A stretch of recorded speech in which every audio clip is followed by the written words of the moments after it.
Hey guys, tonight's story starts with a squeaky ladder, a loaf of bread that counts as a proposal, and a crowd of neighbors pretending not to listen through the walls. Intimacy here isn't candlelit. It's clumsy, noisy, and supervised by livestock, with better judgment than the people involved. But before you get too cozy, take a second to gently tap that new hype button YouTube just added. It really does help little guys like me push through the algorithm. And take a second to like the video and subscribe. But only if you genuinely enjoy this strange little corner of quiet storytelling. And drop a comment with where you're listening from and what time it is for you. It's strangely comforting to know who else is drifting off with us around the world. Now get comfortable. Let the day melt away, and we'll drift back together into the quiet corners of the past. You arrive just after sunrise, when the village is still yawning and most of the livestock look hungover. A rooster attempts a half-hearted crow, thinks better of it, and waddles behind a trough. The mist curls between the cottages like it's hiding something, which, to be fair, it probably is. The place smells of wood smoke, wet wool, and suppressed curiosity. You nod to an old man with a bucket. He nods back, then immediately trips over his own goat. No one helps him. Not out of cruelty, but because dignity is scarce, and no one wants to share. Everything in this village leans slightly to the left. Buildings, fences, moral compasses.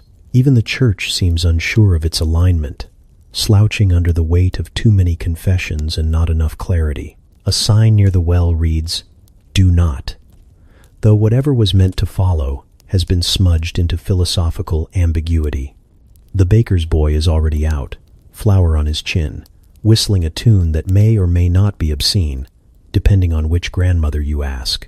You pass a bench near the market square, where 3 elderly women sit, swaddled in shawls and vague disapproval. They watch you with the intensity of hawks who once lost a chicken and never quite recovered. One of them mutters something about breeches too short for decency, and the others nod in agreement without ever clarifying what she meant. You look down. Your breeches are fine, probably. The goat from earlier walks by, chewing what might have once been a sermon. It doesn't take long to realize that everyone here has children, yet no one remembers how they got them. They appear, as if summoned by ritual or strong wind, usually named after saints or root vegetables. The local priest gives vague sermons about earthly closeness and joining spirits under moonlight. But the only thing people join under moonlight is the communal ale barrel, and even that's supervised. You meet a girl named Anwin who talks like she's hiding a secret in every sentence. She offers you a basket of berries and a smile that suggests either friendliness or a challenge to duel. You ask if she lives nearby. She says, just past the field where the cabbages cry. You decide not to follow up. At the tavern, no one says the word. Not love, not lust, not even cuddle. They refer to it as the business, the yonder shuffle, or, if they've had too much mead, the seasonal tilting. A man with one eyebrow and a suspiciously soft voice leans over to whisper about the time he found a pair of stockings under his cart and had to burn the whole thing out of respect. You don't know what that means. He doesn't either. There are rules, unspoken but heavily enforced. You may hold hands only during church, funerals, or when wrestling for the last potato. If someone winks at you, they might be flirting, or they might have dust in their eye from 3 harvests ago. If someone brings you a pie, it could mean affection, or it could mean you're being blamed for an unwanted pregnancy, and this is a warning shot. Behind the blacksmith's hut, there's a patch of grass referred to only as the meadow. No one will admit what happens there, but it's always mysteriously trampled. And someone once claimed to have seen a man enter alone and leave with a limp and a daisy in his hair. The blacksmith denies everything. So does the daisy. Children are told stories to keep them pure. That if they ask too many questions about where babies come from, the cows will stop producing milk and the bees will unionize. A boy once carved a heart into a tree and was made to scrub chamber pots for a fortnight, not because he'd done anything wrong, but because people thought he might soon. Romance is not forbidden. It's just considered tacky. Your neighbor, a woman named Thistle, has 3 sons, 2 daughters, and no discernible husband. When asked, she gestures vaguely toward the hills and says, "The wind brings many things." No one presses further. The wind, after all, has been blamed for worse, like the fire of 19. And Gertie's mustache. Late at night, if you listen closely, you can hear soft shuffling from the haylofts, the occasional giggle, a cow sighing dramatically. But come morning, no one mentions it. If you say anything, they pretend they were dreaming. Even the rooster looks the other way. One morning, you find a small wooden charm on your doorstep, shaped like a turnip, with a red ribbon tied in a suspiciously hopeful bow. You ask your neighbor what it means. She squints at it, squints at you, and says, "You'll want to check the west field after sunset, but don't wear your nice shoes." You don't have nice shoes. The blacksmith's daughter is married off in a quiet ceremony that involves bread, garlic, and several uncomfortable silences. During the vows, no one says, "Till death do us part," but rather, "Until such time as the barley withers and the cow stops chewing." She smiles. Her new husband sneezes. It feels oddly appropriate. Evenings are the most dangerous. That's when the conversations turn slow and lingering, when someone might casually ask if you enjoy stargazing or if your cottage is well insulated. These are not innocent questions. These are invitations dressed in wool and denial. You learn to reply with noncommittal grunts and strategically timed yawns. There's no privacy. Not really. Every wall is thin. Every bed shared. Every floorboard betrays its step. So people learn to be quiet or fast or unusually convincing with excuses involving ghosts, wind, or aggressive squirrels. No one is fooled. Everyone pretends to be. By your 3rd week, you've developed a talent for understanding what isn't said. A raised eyebrow means interest. A basket of bread means availability. A goat tied near your doorstep means someone is declaring an intention. You tie the goat to someone else's post. You fit in now, or at least, you blend. You nod solemnly when someone mentions the burden of the flesh. You say things like, "Well, it's the season for longing," and pretend you know what that means. You avoid the meadow. You accept the pie. You ignore the giggles behind the tavern. You never speak the word. But every now and then, you catch someone's eye across the well, or feel a warm elbow brush yours a little too intentionally, and something in the air shifts, just slightly. The village doesn't talk about it, but that doesn't mean it isn't happening. It just means they've found other ways. You're stirring a pot of something vaguely edible when he appears at the doorway, cradling a turnip like it's a newborn or a threat. His boots are muddy, one of them untied, and he's managed to tuck in only half of his shirt, which is impressive, considering it's mostly holes. His hair looks like it lost a bet with the wind. You don't say anything at first, neither does he. Instead, he holds the turnip a little higher, as if to clarify that yes, this is the main event. The turnip is, by all accounts, an average specimen. Lumpy, damp, possibly judging you. You wonder if you're supposed to say something. "Thank you? Congratulations? I do?" You settle for, "Is it for me?" He nods with the solemnity of a man proposing war, then immediately sneezes into his elbow. Romance, in this village, is not so much a flower as it is a tuber. Ugly, practical, and likely to have been dug up in a panic 15 minutes before arrival. You take the turnip. He looks relieved, like he was worried you might hurl it back at him or ask what happened to flowers. No one here bothers with flowers. Flowers are for funerals or bees, and neither are ideal metaphors for starting something personal. You stand awkwardly for a moment, turning the turnip in your hands like it might reveal secrets. He clears his throat, wipes his nose on his sleeve, and mutters, "It's a good one. Didn't even have worms in it." You nod. You try to look impressed. You resist the urge to ask if that's what happened with the last one. In this village, no one teaches you how courtship works. You just absorb it. Like mildew, you watch the older couples dance around each other with the intimacy of people who have shared a bed, a child, and a really bad winter. No one talks about feelings, but if someone saves you the last chunk of bread, that's practically a proposal. If they offer you their only dry sock, it's already too late. You're emotionally Wednesday. You and the turnip giver walk toward the well together, which is not as romantic as it sounds. The path is muddy, and a chicken is following you with sinister intent. He tries to ask how your mother is, but it comes out as, "Is your mom still alive?" Followed by a wince and a noise that might be regret or indigestion. You say yes. "Thank you." He says good, then adds, "She makes strong soup." You're not sure if it's a compliment or a warning.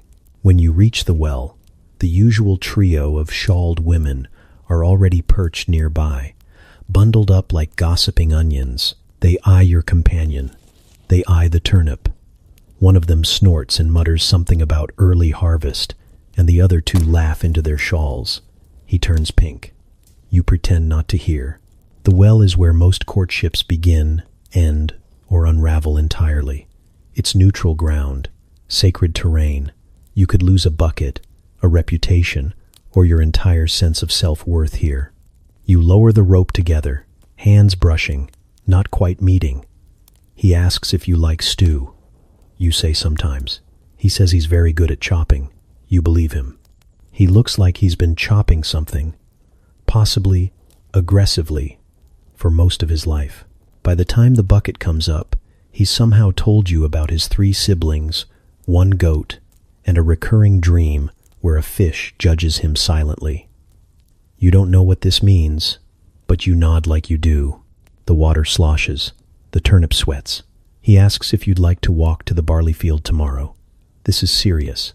This is practically a vow. The barley field is where people go to talk, which is code for rolling around and pretending it's spontaneous. You say maybe. You say depends on the weather. He grins like someone who's just been handed the good ladle. The shawl women cackle. The chicken pecks your ankle. You ignore both. Later, back at your cottage, you set the turnip on the table like an artifact. Your mother sees it and raises an eyebrow. "Him?" she asks. You shrug. She shrugs back. "Could be worse," she says. "Could have brought parsnips." You both shudder. There are no letters, no poetry, no midnight sonnets, just vegetables and vague suggestions. Once, a boy carved a heart into a log. It was misinterpreted as a carp, and he was forced to marry someone's cousin. The lesson stuck. Be subtle, be awkward, be holding produce. That night, you dream of barley and fish. You wake up unsure if this means anything or if your brain is simply confused by all the emotional starch. You go outside, watch the stars, and wonder if this is it. If this is how it starts. Not with fireworks or violins, but with root vegetables and a boy who thinks sneezing into his sleeve is charming. Somewhere, not far off, someone is arguing with a cow. Someone else is giggling in a haystack. The world is muddled and itchy and strange, but the turnip is still on your table, and somehow, that feels like something. It starts with a smile, which is already suspicious. No one in the village smiles without an ulterior motive, especially not after sunset. He leans on the doorframe of the smokehouse with the casual confidence of someone who's recently learned how elbows work, and says, "Reckon you fancy a sit then?" You hesitate. He gestures toward the barn with the same gravity another man might use to indicate a shrine.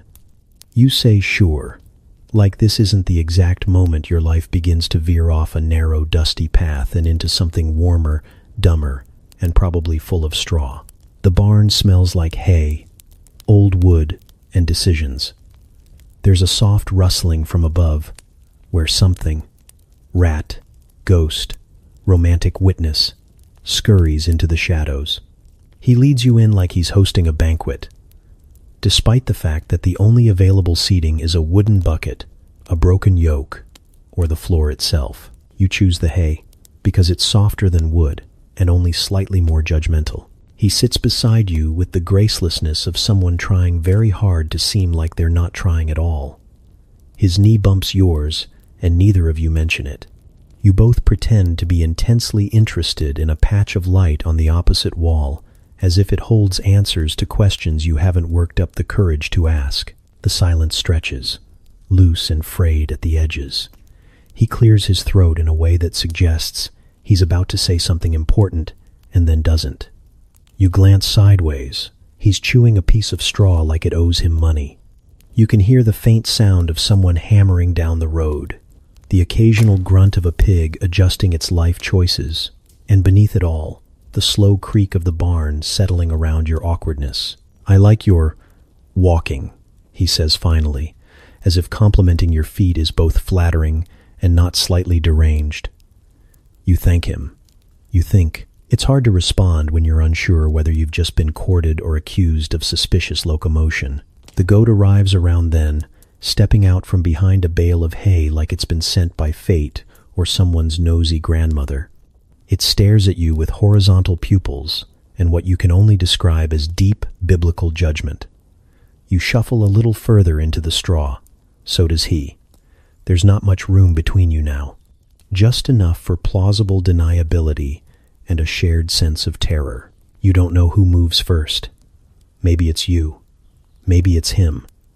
Maybe the goat exhaled in a suggestive manner. All you know is that suddenly there's a hand resting lightly on yours, and your hearts are both trying to exit your bodies through the same door. His hand is rough, warm, unsure. Yours is trembling in a way that could be nerves, excitement, or the beginnings of a hay allergy. He leans closer, and you wonder if you're about to be kissed or interrogated. His breath smells like cider and something vaguely herbal. You've never been this close to another person without some sort of chore being involved. He tilts his head. You tilt yours. You both miss. You try again. It lands. It's not smooth. It's not poetic. It's slightly damp and you knock noses and at one point your teeth clack. But it's real. It's happening. And the world doesn't end. The goat snorts. You both pull back like children caught by a teacher, blinking in the dusty light. You laugh. He laughs. It's a strange, bubbling sound, like water finally finding the crack in a dam. You feel something loosen in your chest that's been knotted for what feels like your whole life. Then, boldly, he reaches behind you and tosses some hay onto the floor, like it's an invitation to luxury. You both lie back, because apparently this is what happens now, and suddenly there's straw in your shirt, and your elbow is pressing into something sharp, and you've never felt less composed or more alive. He whispers something that might be sweet or might be nonsense. You don't care. Your hands find each other again. You fumble. You guess. You hope. Your bodies are learning a dance that neither of you know the steps to. There's no music, no script, just breath and warmth and the clumsy, sacred mess of it. And it is messy. There's a point where you lose your balance and knock into a rake, which topples over with the kind of crash that makes you both freeze, wide-eyed, waiting for the world to storm in and tell you to stop. But nothing happens. Just the steady creak of the barn, the rustle of straw, the faint, disapproving grunt of a pig outside who's clearly heard worse. After, you lie beside each other, chests heaving, hearts stammering, staring up at the rafters like they might contain the meaning of all this. Your legs are tangled. Your hair is full of hay. He reaches over and picks a bit from your eyebrow with surprising gentleness. Neither of you speaks for a while. When you finally do, it's to say something meaningless. "Reckon it'll rain tomorrow," you mutter. He nods solemnly, as if this is the most profound thing anyone's ever said. You both know you'll be picking straw out of your clothes for days, possibly weeks. There's probably some in your soul now. Eventually, you sit up. He offers you a hand. You take it. It's rough and warm and steady. The barn door creaks open behind you as a breeze rolls in, kicking up dust and regret and something softer. The goat is gone, probably to spread rumors. You walk out into the fading light together, the sun sinking low behind the hills, casting the whole village in a warm, knowing hush. No one asks where you've been. No one needs to. The straw in your hair says enough. You never got the talk. No one sat you down, folded their hands, and told you about anatomy, intention, or even basic etiquette. What you got instead was barn acoustics, whispers through the slats, rhythmic thumping that could have been machinery but never was. The occasional yelp that taught you things don't always go according to plan. You learned early that curiosity is punished not with answers, but with mumbled prayers and a stern glance toward the heavens, as if God himself was growing tired of the whole business. Your first real lesson came from the miller's daughter, or more accurately, from the miller's daughter, and a boy you didn't recognize, somewhere behind the oat sacks. You'd gone in looking for a cat. What you found instead was a crash, a giggle, and the unmistakable sound of someone apologizing mid-movement. You backed out slowly, as if your body had become a ghost, trying not to breathe in case it counted as involvement. The cat was never seen again, possibly traumatized, possibly wiser than you. You mention what you heard to your mother once, half joking, half hoping she might explain something. She doesn't flinch. She just snaps the neck off a chicken with the kind of precision that suggests she's done this before and says, "When the time comes, you'll know what to do," which is both comforting and deeply unhelpful, like being told you'll figure out swimming after you're thrown into the sea in full armor. So instead, you learn the village curriculum. It's not linear, it's not even intentional. You piece it together from the nightly symphony of creaks, gasps, groans, and urgent grunts that echo across the fields. The walls of this town are thin, and the people in it are thick with need, boredom, and the understanding that privacy is a luxury best left to the wealthy or the dead. One evening, you're walking past the granary when you hear what can only be described as a startled squeak, followed by a man whispering, "There, there, no, not there, yes," then silence, and then a sheep bleating with such impeccable timing that you wonder if it's learned to mock human failure. You duck your head, keep walking, and try to store away the information like it might help you someday. So far, your notes read, enthusiasm is common, precision is not, and laughter is either a good sign or a very bad one. There's a game the children play, a cruel little rhyme about the baker and the smith's wife. It ends in a verse that involves flour on her back and anvil time. You don't understand all of it, but you understand enough to know it's not about baking or metalwork. The older kids smirk when they say it. The adults pretend they've gone deaf. You start paying more attention to what's left unsaid, and what's said too often. You begin to notice which couples never smile at each other, and which neighbors always return borrowed tools a week late, and smelling suspiciously of sweat and herbs. At night, the village becomes a classroom. The wooden beams of the cottages creak like nervous knees. Beds thump, springs protest, and someone, somewhere, always lets out a breathy, "Oh Lord," that probably isn't about religion. You lie in your own bed, staring at the ceiling, wondering how anything that sounds so urgent could also involve so much coughing. The pigs next door are excellent listeners. You once overheard a boy swearing he saw the shepherdess in nothing but socks. You didn't believe him until you passed her the next day, and she winked at you while eating a plum too slowly to be innocent. You avoided fruit for a week. Your understanding grows like mold, quietly, in the corners, fed by neglect and humidity. You learn that haylofts are multi-purpose, that bruises on elbows don't always come from chores, that someone shouting faster might not be talking to a horse, and yet, despite all the sounds and all the hints and all the whispered jokes, you're still not entirely sure what goes where, or for how long, or if anyone actually enjoys it, or if it's just a very elaborate social obligation wrapped in grunting and regret. There's an incident with the tailor's apprentice and the candlemaker's son. They disappear behind the woodshed one afternoon and emerge much later, red-faced and walking like their knees forgot how to exist. The village pretends not to notice, but the well water suddenly tastes like judgment.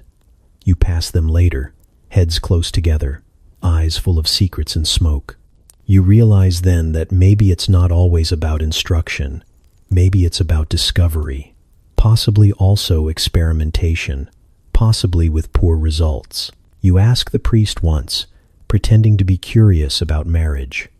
He tells you love is a spiritual bond, sex is for procreation, and impure thoughts are the devil's stew pot. His face goes red. He adjusts his robes 3 times. You leave knowing less than when you started, and deeply suspicious of stew pots. Eventually, you come to accept that no one's going to explain it to you properly, that the village has chosen mystery over clarity, sound over speech, vague metaphors over useful diagrams. Your education comes in glances, giggles, stains on borrowed cloaks, and the occasional misplaced undergarment flapping on a line like a warning flag. But then, one night, you hear a different sound. Not the usual frantic slaps and wheezes, but something slower, softer, a rhythm more like breathing than effort. You press your ear to the wall, expecting the usual chaos, and instead find something that feels kind. You can't see anything, but you can feel it in the way the boards hum gently, like a lullaby no one ever wrote down. There's a pause, a sigh, and then laughter. Real laughter. Not mocking or nervous, but the kind that says, "That was enough. That was good." And just like that, something clicks. You may not know everything yet. You may still flinch when a rooster crows at the wrong moment, or when someone offers you a turnip with too much eye contact. But in that moment, with your ear to the wall and your heart doing odd things in your chest, you finally understand one important thing. It's not always about how long it lasts. Sometimes it's about how real it feels. You don't plan it. No one does. That would imply intention, preparation, or even the faintest glimmer of useful advice, and you have exactly none of those things. What you have instead is a stomach full of nerves, a vague idea of what goes where based on barn noises and shadow puppetry, and someone beside you who looks equally terrified, which, you suppose, is the closest thing to compatibility available in your current tax bracket. It begins somewhere between the end of chores and the beginning of supper, in that strange hour where the world smells like damp wool and livestock, and everyone pretends they don't notice who's sneaking off with whom. You find yourselves in a storage hut with a single candle, half a sack of barley, and the kind of ambience only rotting turnips can provide. There's hay, because of course there is. It cradles your limbs like judgment wrapped in splinters. They touch your arm first, not romantically, not confidently, more like someone testing bread dough to see if it's risen enough. You nod like you've done this before. They nod like they haven't, which is honest and oddly endearing. Then there's a moment, a brief, hovering pause, where neither of you moves, as if the gods might descend and shout, "Actually, no. Terrible idea. Go churn some butter instead."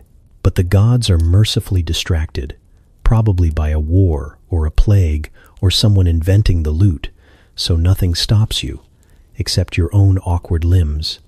There's fumbling, there's apologizing. Someone elbows a bucket, and it makes a noise that can only be described as haunted pig. You both freeze, then laugh too loudly. You've passed the first test.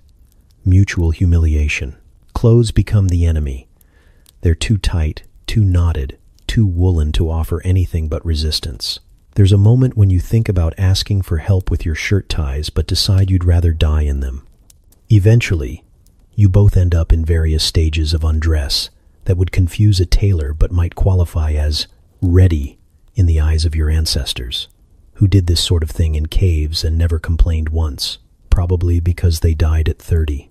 The actual act is less poetry and more math exam. There's pressure and hesitation, and at least one moment where you both stop to recalibrate. It's intense in the way that breaking a fence post with your bare hands might be intense, loud, messy, and immediately regretted. But it's also oddly quiet. Time sort of stutters. You forget who's breathing louder. You lose track of your own hands. Everything smells like dust and warm skin and a faint hint of panic. Then, quite suddenly, it's over. You don't know if you did it right. You're not even sure what right means. There's no applause, no mystical transformation. Just the two of you, half naked and half aware of how bizarre your hair looks, staring at the ceiling like it might file a complaint. You both lie there for a while, afraid to speak in case you break whatever strange spell has settled over the room. Then, without a word, they reach over, grab a handful of oatcakes from a basket, and hand you one like a peace offering. You eat it slowly.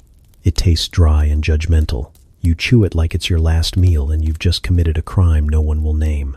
Afterward, you return to the village like warriors returning from a battle no one asked them to fight. No one looks at you differently. No one asks questions, not even your closest friends. There is no ceremony, no whispered congratulations. Just the same chores waiting, the same chickens to shoe, the same bucket of water to carry back from the well. You half expect someone to pull you aside, to offer a nod or a knowing look, but the village moves on like nothing has changed. Maybe nothing has. Maybe this is just how it goes. A private moment swallowed whole by the endlessly hungry mouth of daily survival. At one point, an older woman offers you a piece of cheese and says, "Sleep well tonight," in a tone that might mean everything or nothing. You smile politely. You still have hay in your hair. That night, lying in your own bed, you stare at the ceiling again. Not the one from earlier, a less judgmental one. You replay everything in your mind, but it plays like a puppet show performed by drunk geese. Nothing fits where it should. No moment feels quite like the stories whispered by candlelight. But still, there's something there. A flicker, a warmth, a realization that you've crossed a threshold you didn't know existed. You expect to feel different. You expect to feel older, wiser, perhaps glowing with some ancient inner light. Instead, you mostly feel itchy and a little hungry. You eat another oatcake. This one's better. Or maybe you're just too tired to care. You curl up beneath your blanket, legs still sore in strange places, and think about all the things no one said. You think about how no one warned you that it might be quick, confusing, or that sometimes someone might sneeze halfway through and ruin the rhythm entirely. No one tells you that your first time might involve barn spiders and hay rashes and laughter so nervous it could power a windmill. But maybe that's the point. Maybe the first time isn't supposed to be perfect or profound.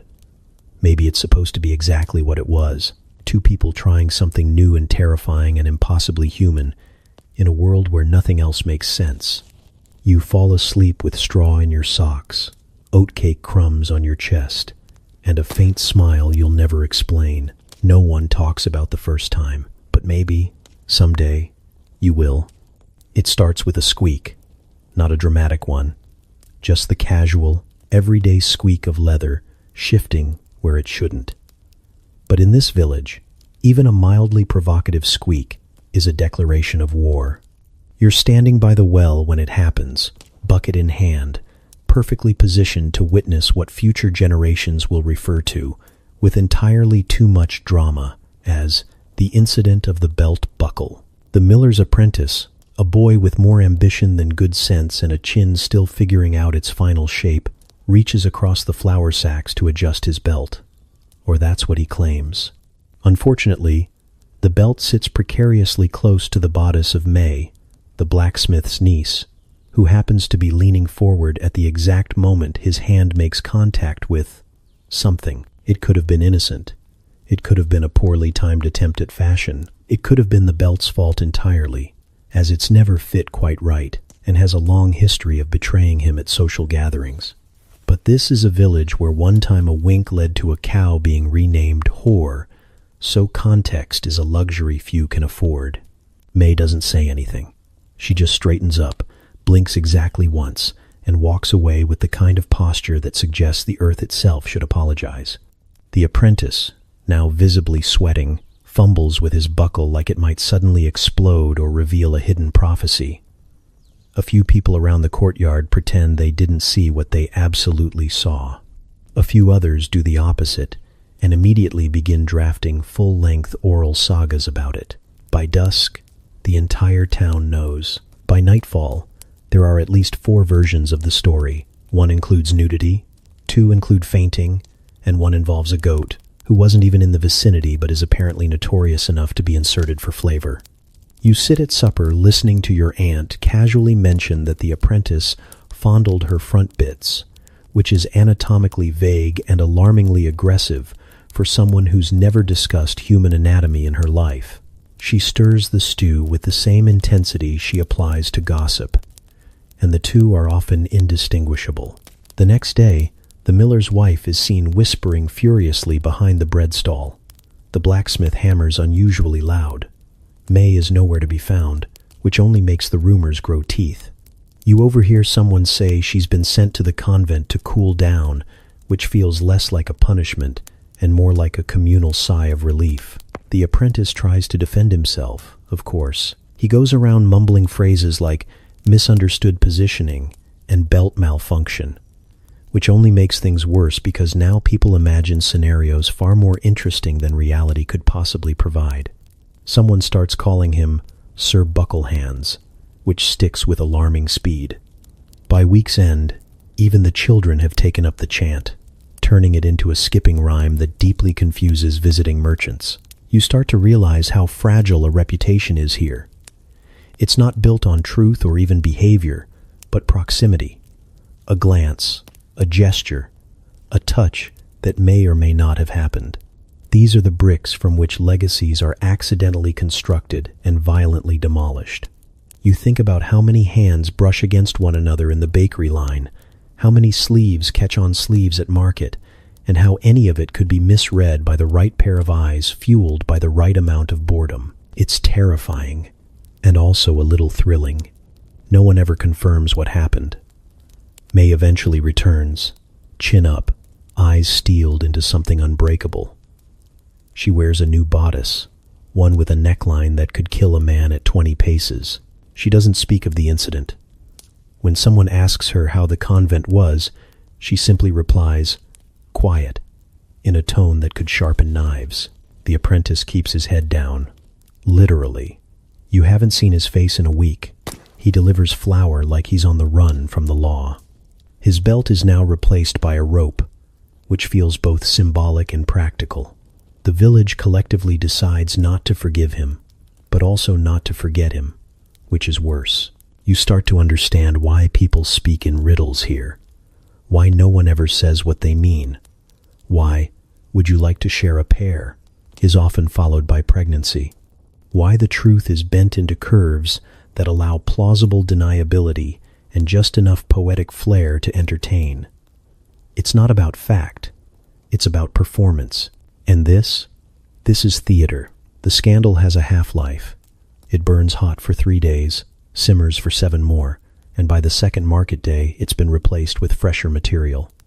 Namely, a married shepherd who's been seen buying lavender soap for himself. But the apprentice never quite recovers. You notice how people start greeting him 2 steps further away, how the girls who once giggled at his flour-dusted hair now cross the road entirely, and how the goat from the false version of the story gives him a wide berth, as if it knows its own legend and wants no part of it. You wonder if he regrets anything. You wonder if May does. Mostly, you wonder how much of this is real and how much is story, stretched and rewoven until even those involved can't remember the truth. That night, you lie in bed replaying it all. The buckle, the look, the way a single misstep becomes a bonfire in a village made of dry kindling and long winters. You think about your own hands, your own proximity, and how, in a place like this, even a glance can echo forever. The hut is smaller than you expect, and somehow larger on the inside, though not in any magical way. Just the sheer volume of dried plants and mysterious bundles hanging from the beams makes it feel like you've stepped into a well-seasoned closet. The air is thick with smoke, and the quiet suspicion that something in here is either curing or fermenting, possibly both. The local herb woman, known only as Grella, no surname, no title, just Grella, like a force of nature, sits by the fire, stirring a pot that bubbles menacingly. She doesn't look up when you enter. She doesn't need to. You've never actually spoken to her before. She exists on the outskirts of town, both geographically and emotionally, known for her ability to fix coughs, hex livestock, and make the priest stutter just by walking past him. Some say she's a witch. Others say she's a widow who got tired of conversation. You suspect the truth is somewhere in between and held together with twine. You shift your weight on the dirt floor, waiting to be acknowledged, but Grella just grunts and points to a stool that looks like it lost a fight with a boar. You sit. It creaks ominously. The entire room smells like wet bark and consequences. Without asking, she ladles a thick liquid into a chipped mug and hands it to you. It's a muted green color, the exact shade of envy mixed with moss, and it steams like it has opinions. You hold it with both hands, partly for warmth, partly in case it tries to escape. It smells like regret, rosemary, and something faintly metallic, like someone boiled a horseshoe for flavor. You say, "Is this the potion?" Because no one has taught you the official vocabulary. And she nods once, sharply, as if to say, "Yes, and don't ask stupid questions in my house. You've heard about this tea." Whispers passed between women who look over their shoulders before speaking. Sometimes it's called moonbane. Sometimes it's just called the thing for when you need, you know. They never say more than that, but everyone knows what it means. The idea is that if you drink it quickly enough, after certain kinds of events, it might stop certain kinds of consequences from growing inside you and eventually demanding shoes. You don't know how it works. No one does. That's the unspoken rule. Don't ask, don't analyze, just drink and pray. You take a sip. It's worse than expected. It tastes like someone punished a salad, like boiled pennies and forest floor. You try not to grimace, but Grella sees it anyway and lets out a dry chuckle that could desiccate fruit. She adds a sprig of something from a jar labeled simply, and the tea instantly develops a new note. Bitterness layered with vague hope. You try again. It still tastes like sin management. You think of the moment that brought you here, which feels both distant and uncomfortably fresh. The sweat, the whispers, the hay that definitely contributed more than it should have. You didn't plan for anything. Planning implies forethought, and forethought was drowned in hormones and the way someone said your name like it was a secret. Now you're here, drinking greenish soup with magic aspirations, hoping your body listens to a tea made by a woman who once threatened a tax collector with a chicken bone. Grella doesn't offer comfort. She offers root vegetables and occasionally a story about someone who didn't listen to her and now walks with a limp and 3 children. You try to ask a question, something about how effective this really is, but she just raises a brow and says, "It helps. Most times." Then she squints at you like you're the least interesting puzzle she's solved today and adds, "But don't let it happen again. You're not a goose." You're not entirely sure what that means, but you nod as if you do. You finish the mug. She gives you a second, because apparently the dosage is until you question your choices. This one has something floating in it that might be a twig or might be the toe of a newt. You drink it anyway. By now, you've made peace with whatever internal damage this might cause. You suspect the alternative would cause more. On your way out, she hands you a pouch of dried leaves and mumbles something that might be a blessing or a threat. You say thank you, because manners still apply even when you're possibly ingesting a potion with a 50-50 track record. Outside, the air feels clearer, colder. You breathe deeply, trying to rid your tongue of the lingering taste of boiled uncertainty. No one sees you leave. That's how this works. You came at dusk for a reason. Everyone knows about the tea, but no one admits it. It's like the village itself has agreed that if you don't speak the name of a thing, it becomes less real, more manageable, like grief, or farts, or the local tax law. You walk home slowly, stomach bubbling with what you hope is effectiveness and not gastrointestinal betrayal. You pass the same people who would clutch their pearls if you so much as mentioned Grella by name. You wonder how many of them have made the same walk, how many faces have worn the same quiet panic, the same fragile relief, the same internal chant of please work, please work, please work. Back home, you lie down on your straw mattress, curled slightly, as if guarding your midsection with your spine. You close your eyes and try not to think of outcomes. You try not to think of anything at all. The taste still lingers, like memory and misfortune. You feel something shift inside, not pain, not peace, just motion, like your body deciding its own verdict. There's no ceremony, no sign, just time, waiting, and the knowledge that the village will never ask how it went. They'll look at your belly in the coming months, searching for hints, and if nothing changes, they'll pretend it never happened. They'll talk about the weather, the harvest, the tax, but never the tea, never Grella, never the moment when you realize that responsibility sometimes tastes like forest sludge, and hope is brewed in secret, sipped in silence, and swallowed whole. The first thing you notice is the noise. It's not screaming exactly, though there's some of that, but a kind of ongoing, low-level chaos, like a tavern brawl being acted out entirely by people under 3 feet tall. There are squeals, sniffles, small limbs flailing with the power of uncooked dough, and somewhere in the mix, a lullaby being sung off-key by someone who gave up an hour ago. You stand by the doorframe of the family's one-room cottage, holding a loaf of barley bread and a deeply confused sense of math. Because you've counted, there are 7 of them. In the bed, 1 bed, possibly once a bed, now more of a hay-stuffed democratic experiment in shared body heat. The parents are somewhere in the middle, faces slack with exhaustion and resignation, like they've accepted the concept of sleep as theoretical. Around them, 5 children, ranging in age from definitely still teething to old enough to point out your flaws, crawl and roll and jab each other with the kind of casual malice only siblings can achieve. And you realize, again, as you've realized before, and will continue to realize for the rest of your time in this village, that privacy isn't a concept here. It's a luxury, like spices or shoes that match. And yet, even in this cramped, noisy, blanketless tangle of limbs, people somehow find the time and the space and the energy. You're not judging, you're just baffled, because the numbers don't lie. Every family has at least 5 children, some have more. The midwife's hut operates on a permanent state of mild panic.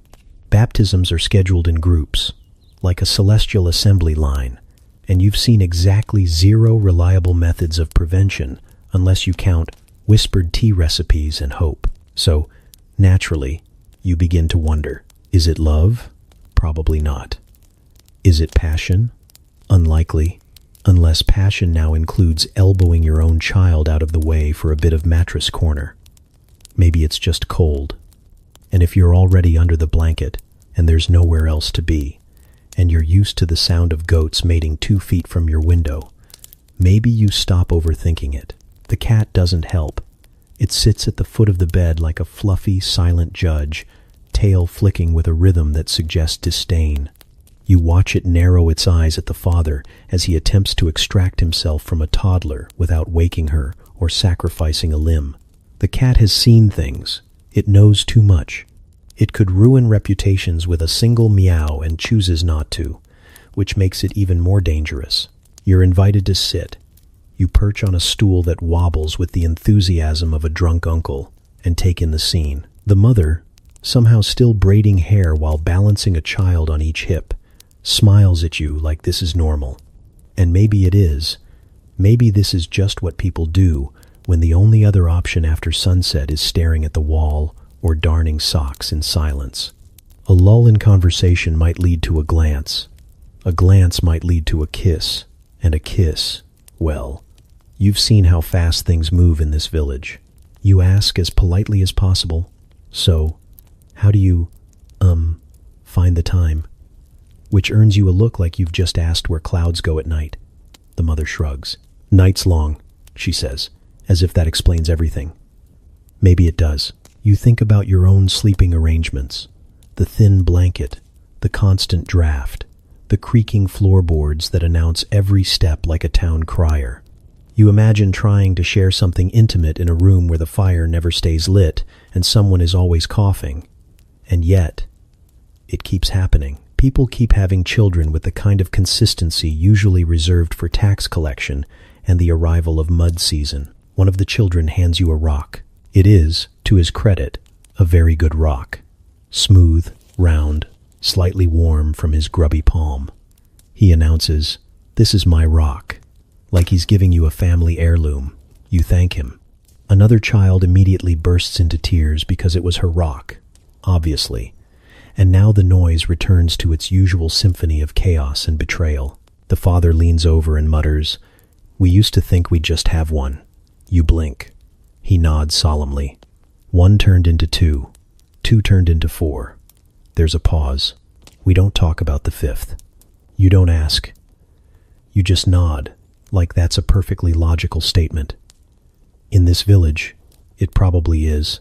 By the time you leave, your bread offering is half devoured, and you've been hugged by at least 3 children and licked by one of them. You're not sure which. You step outside into the cool evening air, trying to process what you've seen. Behind you, the door closes, and the sounds continue. Laughter, yelling, a lullaby that's somehow still off-key. The cat watches you from the windowsill with a look that says, "You'll be next." And maybe it's right. Maybe it's not about desire or romance or even boredom. Maybe it's about survival, about warmth, about carving something tender out of the endless labor and muck. Maybe having children is the village's only form of legacy, the only thing that outlasts bad harvests and rough winters and gossip that spreads faster than fire. You walk past another cottage and see a similar scene. 2 parents, 4 kids, one corner of the bed claimed by a dog with abandonment issues. Same setup, different names. You pass the midwife's hut. There's a line already forming. You pass the tavern. Someone jokes about the next one being twins. And as you head home, you realize that in a place where life is short, uncertain, and made mostly of mud and barley, maybe making more life isn't just a habit. Maybe it's hope. Or maybe they just really, really hate sleeping alone. You sit in the pew, ankles stiff, back straight, and soul allegedly in danger. The church smells like beeswax, wet wool, and old secrets, which feels appropriate given what's about to unfold. Father Aldrich steps up to the pulpit with the weariness of a man who's had to give this particular sermon far too many times without ever naming the thing it's actually about. He adjusts his robe, clears his throat like it owes him something, and begins. "Brothers and sisters," he says, "the path of righteousness is narrow and can be quite slippery when damp." You are immediately alert. He pauses, as if realizing that was not the metaphor to open with, then moves on, eyes darting nervously across the congregation like he's hoping someone will interrupt and fake a seizure. No one does. You glance around. The baker's wife sits 2 rows up, with her hands folded so tightly they've turned purple. The shepherd boy, who definitely did something scandalous behind the granary last week, stares at the ceiling like he's just remembered clouds exist. Your own aunt sits beside you, muttering prayers under her breath with the enthusiasm of someone trying to drown out a conversation they're dying to hear. Father Aldrich continues, valiantly. There is a temptation, like a flame near dry hay. It seems small, flickering, harmless. His voice rises slightly, a beat of drama, but left unchecked, it can consume the entire barn. A sharp cough from the back. Someone whispers, "That actually happened last spring." He ignores them. "We must guard our bundles of firewood," he says, "lest the devil spark his mischief in our midst." He blinks rapidly, as if he's not entirely sure where the metaphor ends or what the firewood represents anymore. You start trying to decode it, but give up somewhere between bundles and mischief. It could mean anything. It probably means everything. Lust, he finally says, whispering it like the word might crawl out and bite someone. The word lands in the room with the grace of a dropped sausage. It's the first time he's said it outright, and the effect is immediate. People shift, cough, pretend to adjust cloaks. One woman gasps so softly it sounds like a breeze being politely scandalized. He backpedals instantly. Or, rather, desire that is not holy. That which separates the soul from the Lord's clean laundry line. You're certain that isn't a phrase from Scripture. The sermon continues, winding through increasingly unrelated metaphors. There is a story about a sheep who wandered too far from the flock and was ensnared by wild oats. There's something about a man who let his loaf rise too eagerly, and you are now certain that the bread metaphors are getting out of hand. At one point, he warns against inappropriate kneading, and your mind shuts down entirely for self-defense. What's worse is that no one else seems fazed. The villagers nod solemnly, as if they're absorbing a profound lesson and not being subjected to one man's struggle to warn against carnal urges, using only kitchen terminology and agricultural disasters. You wonder if they're all pretending to understand, the way you do when someone starts describing the tax codes, or if they've just heard this so many times they've learned to translate. He finishes with a plea for purity that sounds more like a cry for help and a reminder to confess regularly, especially after moments of passionate error. His eyes land briefly on the blacksmith's daughter, who visibly flinches. You remember the hay pile of last month and realize this entire sermon might be subtweeting half the congregation. After the final hymn, something mournful involving lambs, obviously, you file out into the cold sunlight, brain buzzing with questions. You pull aside your cousin, who seems less traumatized than you, and ask, "Did any of that make sense to you?" She shrugs. "Not really. I think the bread meant genitals." You nod slowly, as if that helps. Behind you, Father Aldrich shakes hands with villagers, offering blessings with the dead-eyed smile of someone who's used up all his good metaphors for the year. You catch the eye of the miller's apprentice, who mouths the word loaf at you and immediately breaks into silent laughter. You vow to never look at dough the same way again. Later, around the communal fire, the sermon gets rehashed, distorted, and expanded, until someone swears Father Aldrich once said that unclean thoughts cause milk to sour. Someone else claims that lust is why it rained on St. Winifred's Day. Your great-uncle leans in and mutters, when he says gather the sheaves, he means thighs, which sends you into an existential spiral from which you may never recover. You sit in silence, staring into the flames, wondering what exactly you're meant to feel guilty about. Everything, probably. That seems to be the safe choice. You think of the barn sounds, the secret glances, the way a hand brushing yours during harvest feels like an entire chapter of a book you're not allowed to read. You think of how much of life is filtered through metaphor, how rarely anyone says the real thing, and how tired Father Aldrich looked, trying to hold it all together with bread analogies and sheep drama. Eventually, you head home under a moon that feels too knowing. You lie on your back in the dark, listening to the sounds of the village. The wind, the occasional snore, the distant creak of something that might be a barn door or something significantly more interesting. You wonder if there's a better way to learn.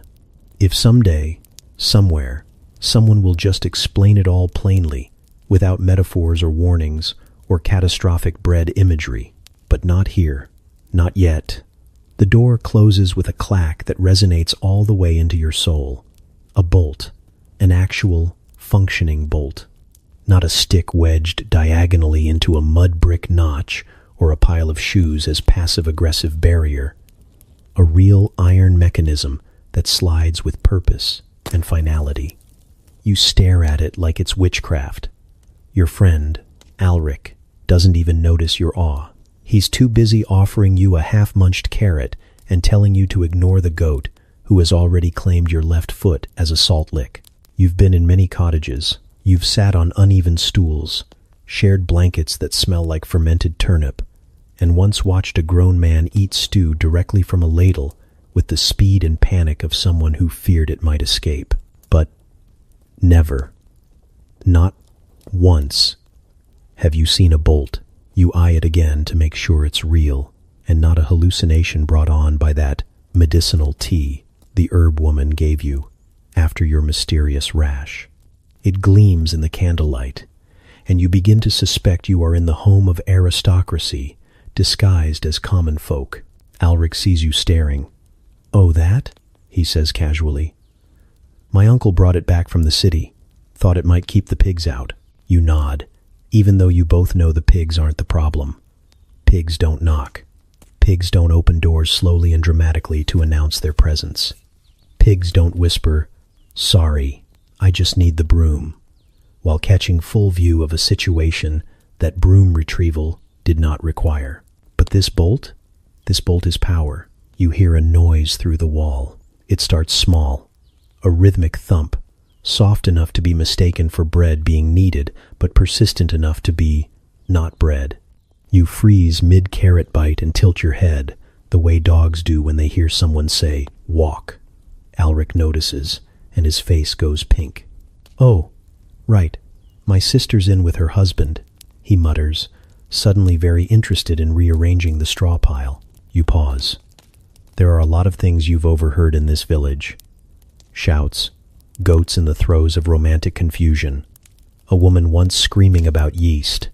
But this is new. This is behind a bolted door. This is intentional. The sound continues, the kind of noise that implies cooperation and effort and possibly joy, though it's hard to be sure, because it's also accompanied by what can only be described as a gasp, chuckle, snort hybrid. You look at Alric, who is now aggressively chewing on the end of a stick, like it owes him money. So, you begin, unsure what you're even asking. He shrugs. They're married. It's their bedchamber. You stare at him like he's grown a second head. A bedchamber? Not a corner curtained off with a quilt and an optimistic attitude? Not a hayloft where the goats provide unblinking judgment? An actual space, separated by a wall, with a door that bolts from the inside? You begin to doubt everything you've ever known. The noise becomes more enthusiastic. You pretend to sneeze. Alric pretends not to hear. The goat on your foot stares at you with unblinking intensity. You think about how much effort has gone into not hearing in this village. How many conversations have gotten louder, or songs been sung with greater fervor, simply to drown out life happening too close. But now, here, it's undeniable. You sit, awkward and acutely aware of your limbs. You imagine the couple on the other side. A real couple, not hypothetical figures from whispered barn tales or innuendo-laced sermon metaphors. You imagine them touching, not in the rushed, itchy way you're used to, but with actual intention. Privacy changes things. Space changes things. No fear of Auntie Mathilde bursting in with a jar of pickled onions and a judgmental glare. No cousins wrestling in the next bed over. Just a bolt, a wall, and time. You can't decide if it's romantic or terrifying. Eventually, the noise stops. A murmur of voices, a laugh, then silence, thick and content, like warm stew after a long fast. You don't look at Alric, and he doesn't look at you. The goat finally loses interest and begins chewing on the broom instead. You think about your own home. How many times you've laid in bed pretending to be asleep while someone crept in or out of the room. How nothing is ever really private, just temporarily obscured. And how somehow, despite the lack of space or locks or even personal belongings, life keeps happening. Loudly, inelegantly, unavoidably. Alric breaks the silence. Want to go outside? You nod too quickly. You escape into the open air like a monk fleeing temptation. Except instead of temptation, it's the uncomfortable realization that doors can be more than a suggestion. You sit on the fence and stare at the stars, which don't have bolts and can't be blamed for anything.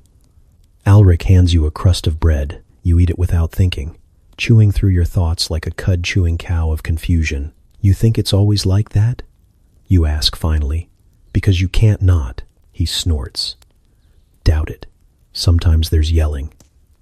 Last week he knocked over the candle and she threatened to shave his head. You nod. That feels more familiar, but still. That bolt, that room, the idea that someone, somewhere, could choose when to be alone together. Not just hope for it, or bargain with the weather, or pray the chickens stay asleep. That's a kind of wealth no one talks about. Not gold, not land, just the luxury of a locked door. You wonder what you'd do with one. Would it be used for passion, privacy, or just a nap without someone's elbow in your ribs? Probably all three. You head home eventually, through dark paths and damp grass, past windows glowing faintly with firelight, and the muffled sounds of families trying to live and love and laugh all in the same 12 square feet. You reach your door, unbolt the stick wedged between it and the dirt, and step inside. Your cousin is already asleep on the floor. Your uncle snores beside the hearth. You slip under the blanket, careful not to disturb anyone, and close your eyes. And just before sleep takes you, you imagine a bolt. A real one, smooth and cold and powerful. And the silence that might follow. The sock is the first to go. It slips from your hand mid-squeeze and begins its slow, tragic journey down the muddy river like a tiny woolen ship setting sail into a sea of missed chances. You watch it float past a clump of reeds, then disappear behind the curve of a rock, never to be seen again unless it resurfaces as part of a scarecrow or a particularly uninspired puppet. You consider diving after it, but the water is ankle-numbing and full of things that nibble, and more importantly, he is watching you. He, in this case, being Edrig, son of thatched-roof Gertie, possessor of 2 strong arms and an awkward smile that keeps finding its way directly at your face. He stands across from you on the riverbank with his sleeves rolled up, and a smudge of something, mud, ash, hope, on his cheek. He is attempting to rinse what might once have been a shirt, but now resembles a rag used to mop up stew and regret. You know he sees the sock float away. You know because he tilts his head and says, "Was that yours?" With the exact tone of someone who knows it was and is about to say something unreasonably charming. You mutter something about currents, dignity, and laundry-related casualties. He grins, and it's the kind of grin that makes you forget that you're standing knee-deep in a questionable stream with leeches lurking somewhere beneath your left foot. You go back to scrubbing, aggressively now, as though the sock's betrayal can be punished through its surviving kin. You don't look up, but you're aware of him, the way his arms move, the way his laugh catches when someone upstream slips on moss and curses like a holy man with a stubbed toe. Laundry day was supposed to be safe, routine, women upstream, men downstream, a kind of wet, soapy choreography that ensured minimal scandal and maximum sock retrieval. But today, something's shifted. You ended up too close, too downstream, too near the place where flirtation grows like mold on old cheese. Unwanted, inevitable, and slightly thrilling. Your mother, further down the bank, catches your eye. She doesn't say anything, but her expression speaks volumes in the universal language of maternal judgment. Her mouth is a line. Her eyes are squinted. She is wringing a tunic with the precision of someone imagining it's the neck of whoever is distracting you from doing things properly. You attempt to act normal, which in this context means splashing yourself in the face with soap-scented water and dropping a second sock. This one lands directly on Edrig's foot. He blinks down at it, then back at you. You consider pretending it's not yours, but it's lumpy and patched, and your grandmother embroidered a crooked heart on the heel 2 winters ago. Denial is not an option. He bends down, picks it up, and walks over. The river is shallow here, but the distance between you feels perilous. He steps closer, slowly, like he's worried you'll bolt into the woods or call down divine wrath. You don't. Mostly because you are frozen in a complex stew of embarrassment, curiosity, and whatever emotion involves sweating behind the knees. He holds out the sock. You reach for it. Your fingers touch. You both look at your hands like they've just brokered a treaty between rival kingdoms. It's just a sock. It's always just a sock. Until it's not. I think it likes me, he says. You snort. Actually snort. The kind that echoes off the water and makes a goose honk in solidarity somewhere upstream. You want to sink into the river and let the current carry you away, preferably to a time before he saw your laundry, your blush, or the unfortunate splash mark on your hem that looks vaguely like a pig. But he smiles again, less awkward this time, and it's worse somehow because now you're charmed. You, genuinely charmed, by a boy holding your soggy heart-heel sock like it's a relic. Your mother sighs loud enough to part clouds. He doesn't hand the sock back immediately. He just looks at it, then at you, then at the water, then back at you. We could, walk. After. After what? You ask, because apparently the ability to flirt back has fled your body along with your balance. After laundry. He glances at your mother.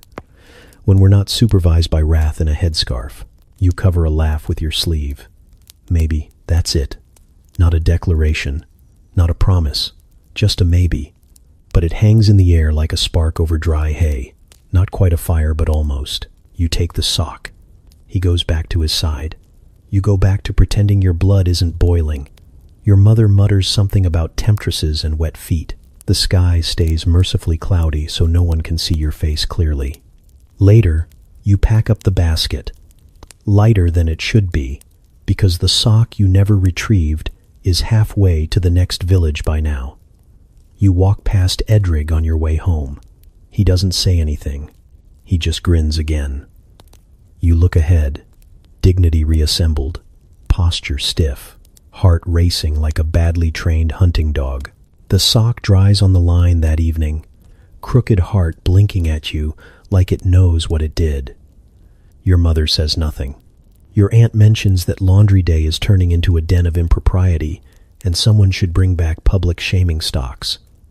You nod, pretend to agree, and don't meet her eyes. You go to bed with the faint sound of the river in your ears and the feeling of his fingers just brushing yours, still lingering like warmth in your palms. You dream of laundry lines and bolts on doors and what might happen after. After laundry. After maybe.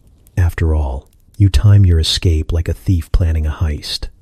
The sun has dipped just far enough behind the trees to give you cover, but not so far that it's suspicious.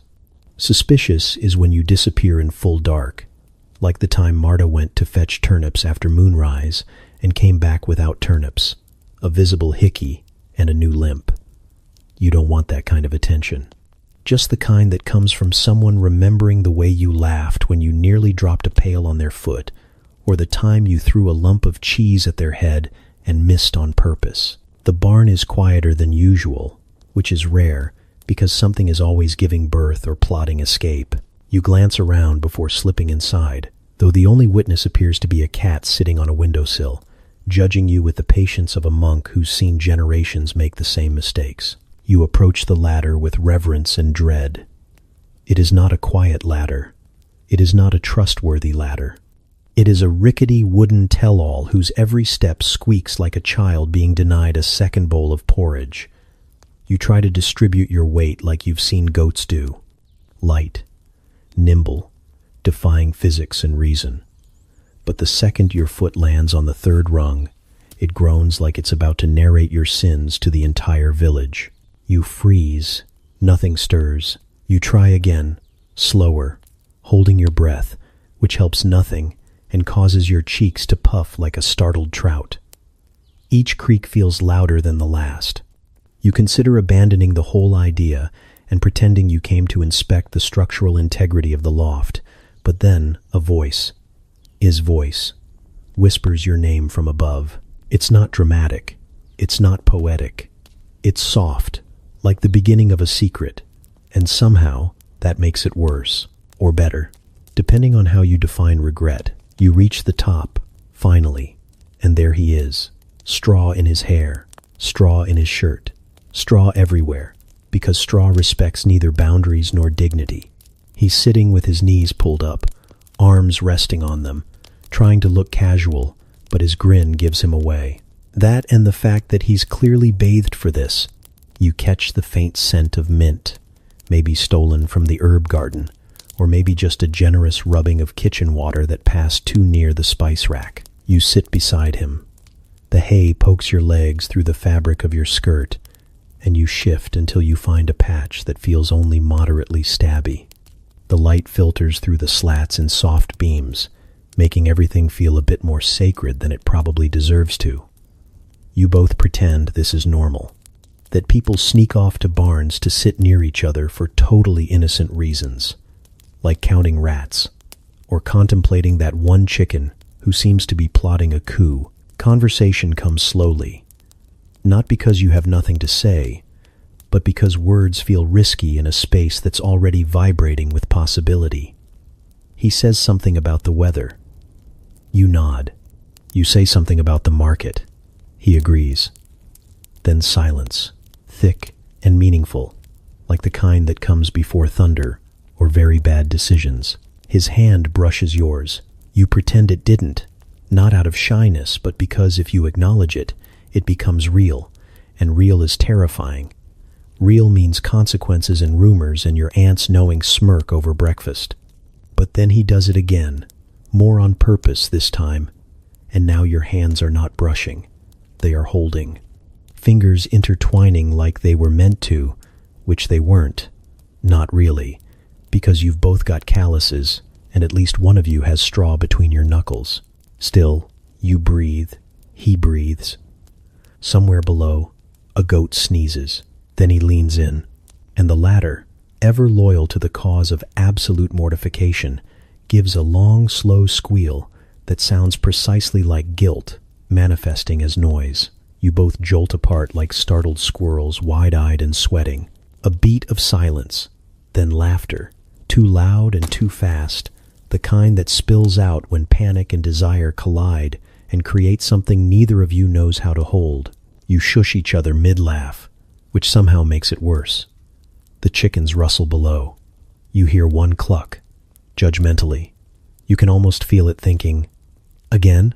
Really?" You look at him, and he looks at you. And you both dissolve into giggles that are probably not appropriate for the context but feel entirely necessary. When it settles, you sit closer, shoulder to shoulder.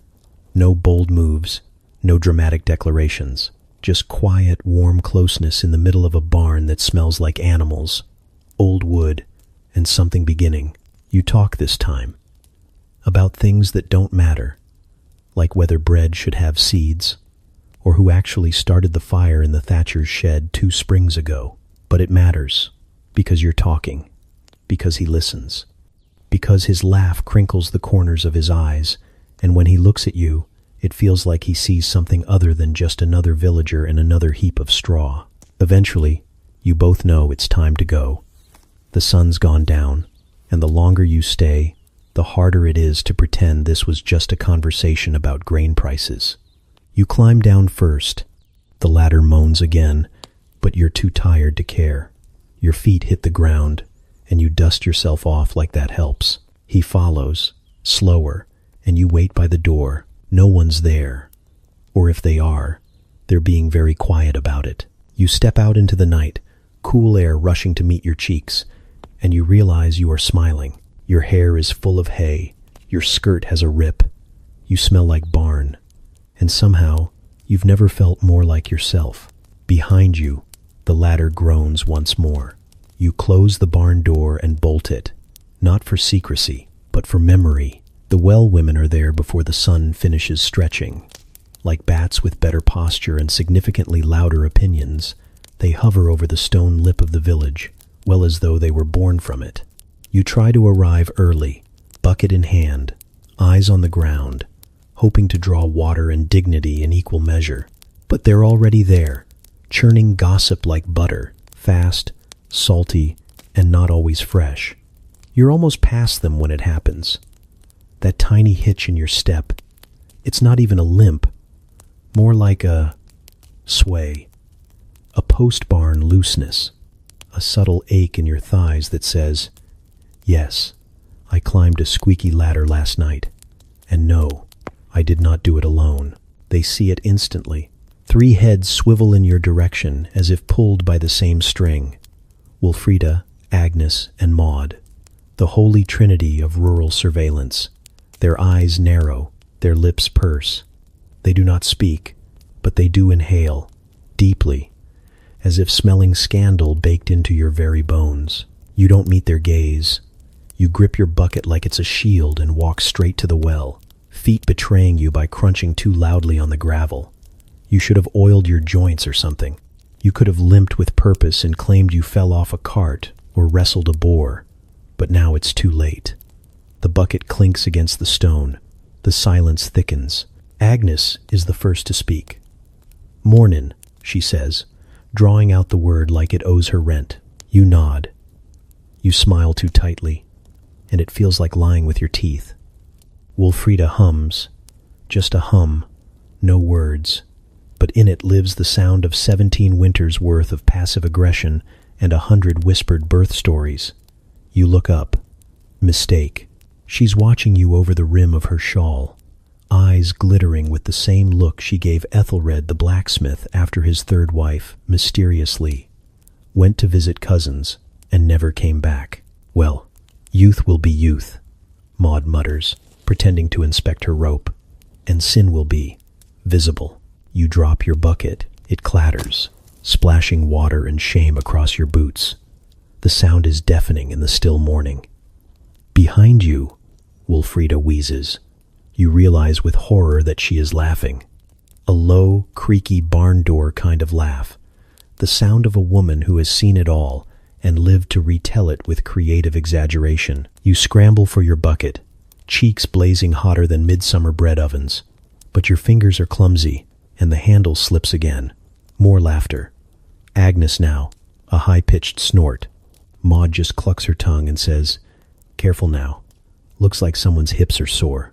You want to melt into the ground, or fake a sudden plague, or claim demonic possession. Anything but stand here like a guilty loaf, while three ancient women perform a full-body post-mortem of your night, based solely on how awkwardly you're walking, and the slightly too happy expression you forgot to wipe off your face. They don't ask questions directly. That would be too merciful. Instead, they speak in metaphors and parables, as if morality is best served with a side of dramatic flair. "Back in my day," Agnes says, drawing up her pail slowly, "we kept our straw in the barn, not in our skirts." "You're assuming she made it to the straw," Wilfrida counters. "Could have been just the loft floor, sawdust and a prayer." Maud says, eyes twinkling. "Hope she prayed hard." You clutch your bucket, like it might save you from drowning in this soup of innuendo. You want to argue. You want to say it's none of their business. You want to remind them that they've each got more children than teeth and fewer wedding rings than sons. But you don't, because you know how this works. The well is not just for water. It is for stories. It is where secrets get strained, sifted, and served up with morning dew and a generous helping of judgment. You came here thinking you could outwalk gossip. You were wrong. Still, something in you straightens. Not much, just enough. You hoist your full bucket with a grunt, square your shoulders, and prepare to walk past them. Their eyes follow. You feel like a roasted goose in a market stall, but then Wilfrida leans in, stage whispers. "Was it the miller's boy? Or that ginger one from the next hamlet? The one with the teeth?" Your eyebrows rise, despite yourself. "Definitely not the one with the teeth," you say before you can stop. A pause, then Maud howls. Not a laugh, a proper howl. Like a witch in the woods, or a pig discovering soap. Agnes slaps her knee. Wilfrida fans herself with her bonnet. For a second, just one. You're not the subject of the story. You're the teller. "Careful," you say, as you step past, "or you'll miss your own buckets." There's a note of velment. They keep cackling, louder now, louder than they need to. You know they'll embellish the tale by supper. By then, you'll have 3 lovers, a barn key hidden in your corset, and probably an elopement planned. But for now, you walk away with your pail full, your spine straight, and your shame manageable. Behind you, someone says, "Young bones." They bounce back fast. You don't turn around. You keep walking, and you let them talk. You find it tucked beneath the turnip basket, half hidden like shame or someone's third child. At first, you think it's just a stick, because it is, technically. But then you see the marks. Not the usual worm grooves or splinters from aggressive whittling, but careful, deliberate scratches. One heart, slightly uneven. One symbol that might be a bird or a very optimistic eel. You hold it in your palm like it's spun gold, even though it pokes your thumb and smells faintly of dog. This is your love letter. You try not to smile. Smiling makes things real. And reality, in this village, is followed by consequences, sermons, and your grandmother's frown that could curdle fresh cream. Still, it's hard not to feel something stir in your chest. Affection, amusement, mild confusion about whether the second symbol means yours forever or meet me by the fish pond. You stash it in your apron, tucked next to a bit of stale bread and a beetle you hope didn't notice. You tell yourself it's just a silly thing, a joke, boys and their wood. But later, you pull it out again, trace the carvings with your nail, and feel something that might be longing or indigestion. This is courtship. Not roses, not poetry, just sharpened sticks and boldness poorly disguised as subtlety. He doesn't hand them to you. That would be too obvious, too direct. Instead, you find them like clues in a very slow scavenger hunt, where the prize might be romance or possibly tetanus. One day, it's a stone with your initials scratched beside his. Another, it's a piece of bark, shaped like a heart, jammed into the crack of your door so hard it chips the frame. Once, he gives you a dirt pattern, not flowers, just a drawing in the mud, using his foot and too much confidence. The design is a mystery. Could be a squirrel. Could be an anatomically incorrect guess at a woman. Either way, you blush. Not because it's good, but because someone tried. Someone risked looking foolish to say something without saying it. No one speaks of it, of course. That would ruin everything. If you brought up the stick, he'd pretend it was for the dog. If you mentioned the dirt squirrel, he'd claim he was stomping a beetle. But when you pass him in the field, he looks at you with a kind of pride, usually reserved for new calves or very symmetrical loaves. And that's enough. You start a collection, hidden under your straw mattress, in a crevice behind the chimney, even inside an old boot you've convinced your mother is now for special storage. Each stick, stone, and scrawled mystery becomes a language. A secret alphabet shared only between you and someone who can't spell but can carve a mean fish shape. One day, he gets ambitious. You find a wooden spoon in your wash basin. Not new, not even clean, but it has your name. Well, most of your name, carved into the handle. The E is backwards, and he's added a flower that looks like it lost a fight. You nearly drop it in the pig slop from sheer affection. You wear it in your belt like a relic until your aunt sees it. She raises one eyebrow, the way she did when she found your cousin kissing the ale boy behind the stables. "New spoon?" she asks, casual like a snake in tall grass. You nod. She hums. Later that night, she's sitting by the fire, peeling apples with a knife that could also serve in minor surgery. She doesn't look at you when she says, "Careful who you let carve things. First it's a stick, then it's your future." You choke on your stew. The thing is, she's not wrong. Carved wood is serious. In a place where no one writes, and paper's more rare than rain in midsummer, this is as close as you get to vows, or at least heavy implication. Your mother says nothing, but the next day your chores mysteriously double. The spoon disappears. You mourn it quietly, then find it again 3 days later in the chicken coop, reeking of indignation and poultry. You clean it and hide it better. He switches to stones after that. You find one shaped like a heart with what looks like a dagger through it. Or maybe it's just cracked. Still, You press it to your lips like a knight's token before battle, even if it tastes like dirt and questionable intent. Sometimes you wonder what these messages mean to him, if he worries over them, if he picks the smoothest stick, sits under a tree, and carves with his tongue poking out in concentration, or if he grabs the first twig he sees and jabs it with a nail because he's too nervous to speak. Either way, it feels like something true. You start leaving things too. A berry on his doorstep, a sprig of mint tucked into the hem of his tunic when he's not looking. One time, you scratch his name into the edge of a log by the river and cover it with moss. You don't know if he'll find it. You don't know if he's looking, but it feels important. Then, one day, you get nothing. No stick, no stone, not even a misshapen dirt flower. You pretend it doesn't bother you. You kick the mud too hard. You scowl at the pigs. You shout at your brother for breathing too loudly. But inside, something curls. Something small and tender and afraid it was all a game. That maybe the spoon was just a spoon and the squirrel was just a squirrel. Then you find it, behind the shed, nailed to the post.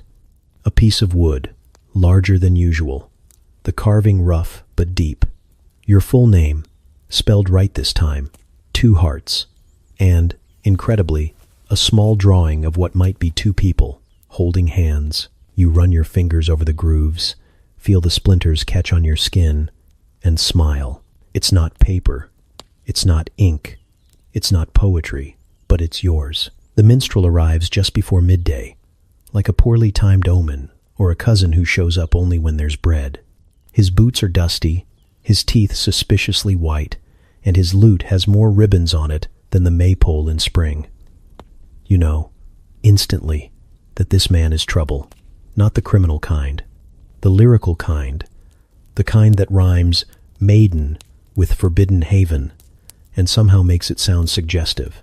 He's smiling like he knows something you don't, which is likely true and also deeply unsettling. The villagers gather like chickens to spilled grain. You're squinting in the sunlight, caught between suspicion and excitement. No one's had real entertainment since old Walter tried to do a backflip after 2 ales and became legend of the broken hip. So when the minstrel says he'll sing a tale of passion and valor, the crowd leans in. Even the goats stop chewing. It starts off innocent. There's a knight, a lady, some vague mention of a forest that breathes with longing. Everyone nods politely, enjoying the novelty of hearing something that doesn't involve grain prices or Cousin Edric's rash. But then it turns. The lady, apparently, has eyes like cider and lips made for rebellion. The knight removes his armor of shame, and suddenly, metaphors are flying like arrows at a tournament run by drunkards. The swans come next. Not literal swans. Swans as a symbol for, well, the problem is, no one's quite sure. But the way he sings about their trembling necks and graceful plunge into passion's pond makes everyone deeply uncomfortable and yet unable to look away. Mrs. Cuthbert gasps. A child asks what a moaning moonbeam of the groin is. The priest coughs so hard he nearly launches his cassock into the fire. You glance around. Some people are pretending not to listen, which would be more convincing if they weren't leaning in. Others have turned red in the face, possibly from outrage, possibly from trying to suppress laughter. One of the well-women fans herself with her apron, whispering scandalous, like it's a spell to ward off demons. The minstrel is enjoying himself far too much. His eyes twinkle with the energy of someone who knows exactly how far the line is and is skipping over it in velvet boots. He strums harder. The tale grows more lurid. There's mention of loosening laces beneath a willow's sigh, and something about trousers that whisper against destiny. You don't even know if that's grammatically correct, but the tone is unmistakable. Then comes the verse about the baker's daughter and the flour sack. It begins innocently enough. A rustic romance, a man with dough-stained hands, and a dream. But by the time the minstrel gets to the line about needing more than bread in the moon's forgiving light, the priest makes a noise like a boiling kettle and actually staggers. His face is the color of ripe beetroot. He raises a trembling hand and says, "Enough." But the minstrel mistakes it for applause and launches into a chorus. You're laughing. You don't mean to. You try to hide it behind your hand, but it bubbles out like soup left too long on the fire. You can't help it. It's absurd. It's chaotic. It's everything no one says out loud but clearly thinks. The man beside you is wiping tears from his eyes. The man on the other side has forgotten his goat, who is now trying to eat the lute's ribbons. Finally, the priest stands.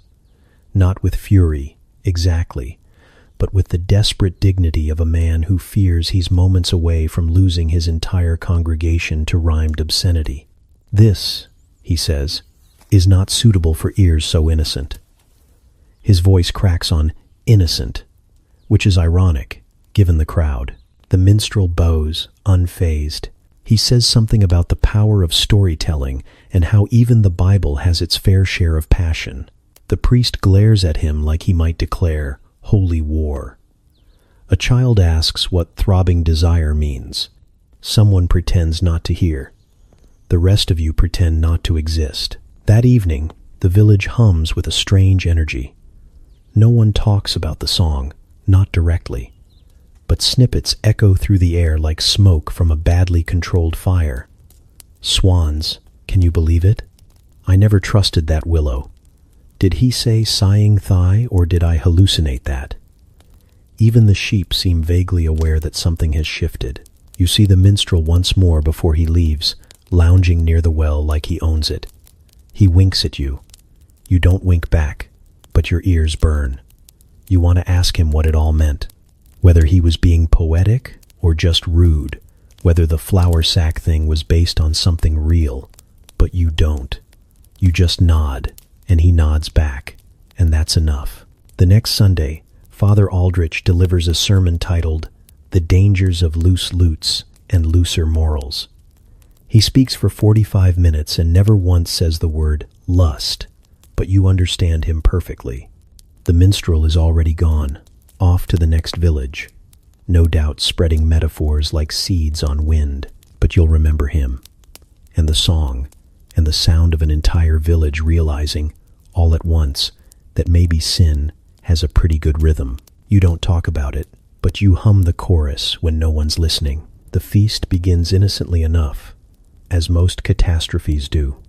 A bonfire, a barrel of mead that tastes suspiciously like someone strained it through their boots, and an entire pig roasted until it resembles both triumph and indigestion. The village gathers, buzzing with the rare excitement of an evening where no one has to churn butter or argue about grain tithes. Torches flicker, shadows stretch, and already you can feel the hum of something brewing beneath the music and laughter. You swear you'll behave. You tell yourself this firmly, like a commandment. You'll eat, you'll clap politely for the fiddler, you'll maybe dance once and then go home before anything suspicious happens. But then a wooden cup is shoved into your hand. The liquid inside is gold, fragrant, and entirely deceptive. You sip. It's sweet, gentle, like honey kissed by a flower. You sip again, and again. By the fourth, your legs feel lighter than straw, and your judgment has been left somewhere by the fire with the goat who's already trying to lick the spit-roasted pig. The music swells. Someone grabs your hand. You're pulled into a circle of dancers, feet pounding the earth in a rhythm older than memory. The ground seems to bounce, the stars spin, and your body decides it can absolutely keep up, despite all evidence to the contrary. When you stumble, someone catches you. Warm fingers on your arm, a grin too close to your face. It's Edrig, or Alric, or maybe both, because at this point names are irrelevant, and all that matters is the way your stomach flips like a fish in a bucket. You laugh. He laughs. The circle spins faster. Suddenly, you're pressed against the bread cart, out of the circle, out of breath, and very much aware that someone's lips are on yours. It's clumsy, rushed, tasting of mead and smoke and slightly burnt pork, but it's real, too real. You pull back, blinking, And he says something about how your hair smells like river mint. You're not sure if that's a compliment or a vague observation, but it doesn't matter because you're already leaning in again. Then, someone clears their throat. You freeze. It's a cousin. His? Yours? At this point, family trees are more like tangled hedges, and in the dark, you can't tell who belongs to which branch. All you know is that he's watching, grinning, and apparently misinterpreting the situation entirely. Because the next words out of your mouth, meant as a laugh, meant as a joke, meant as a ridiculous thing no one should take seriously, are, "What if we married then?" The cousin gasps like you've announced you've seen God naked. Then, he beams. "Yes," he says. "Of course, yes." You blink. He nods, enthusiastically enough to spill half his mead down his tunic. People nearby look over. Someone shouts, "She said yes." And suddenly, a circle is forming again, but not for dancing, for celebrating. Celebrating you and him. Whoever he is, you try to clarify. You wave your hands. You say things like, "No, no, I meant, hypothetically." But hypotheticals don't exist here. Everything is literal, permanent, binding, especially when shouted within earshot of the well women. Already, Maud is squealing, a match, while Wilfrida begins muttering about dowries and how you'd better start weaving more linens. You want the earth to open up and swallow you. Instead, someone thrusts more mead into your hand. You drink it, because at this point, drowning seems faster. The night spirals. You dance again, this time with your accidental fiancé, who steps on your toes but beams like he's conquered France. People clap you on the back, wishing you happiness and healthy offspring. Someone starts singing a ballad about unions blessed by fire, and you're pretty sure the priest is crying into his hands. You try again to explain, but your words are drowned by music and laughter, and the steady chant of "wedding, wedding," led by the village children, who are too young to know what they're chanting for but love the rhythm. At some point, you retreat to the edge of the fire, dizzy and horrified. Edrig, definitely Edrig this time, finds you, shaking with laughter. "You're engaged to my cousin," he says, gleeful. And he's serious. You bury your face in your hands. The cousin waves at you from across the fire, already planning names for your first child. The flames crackle. The mead sloshes. The stars look like they're mocking you. And you, poor fool, are left with the knowledge that a single misplaced sentence has turned into a binding social contract that 3 villages will gossip about for the rest of the season. You walk home at dawn, head pounding, dignity in shreds. Your mother is waiting, arms crossed, eyebrow arched. "So," she says, "you're betrothed now?" You groan. She smirks. And from outside, you hear Maud's voice drifting over the morning air, already telling someone that the match was sealed, with a kiss, a cup, and the blessing of the fire itself. You collapse onto your straw bed, swearing you'll never drink again. But deep down, you know the next feast will come. The next cup will be thrust into your hand, and history, like a goat at a feast, will repeat itself. It begins quietly, as these things always do. Someone faints near the bread stall, and everyone pretends it's from heat, even though it's midwinter and the only heat in the village is the kind that makes pigs steam when they exhale.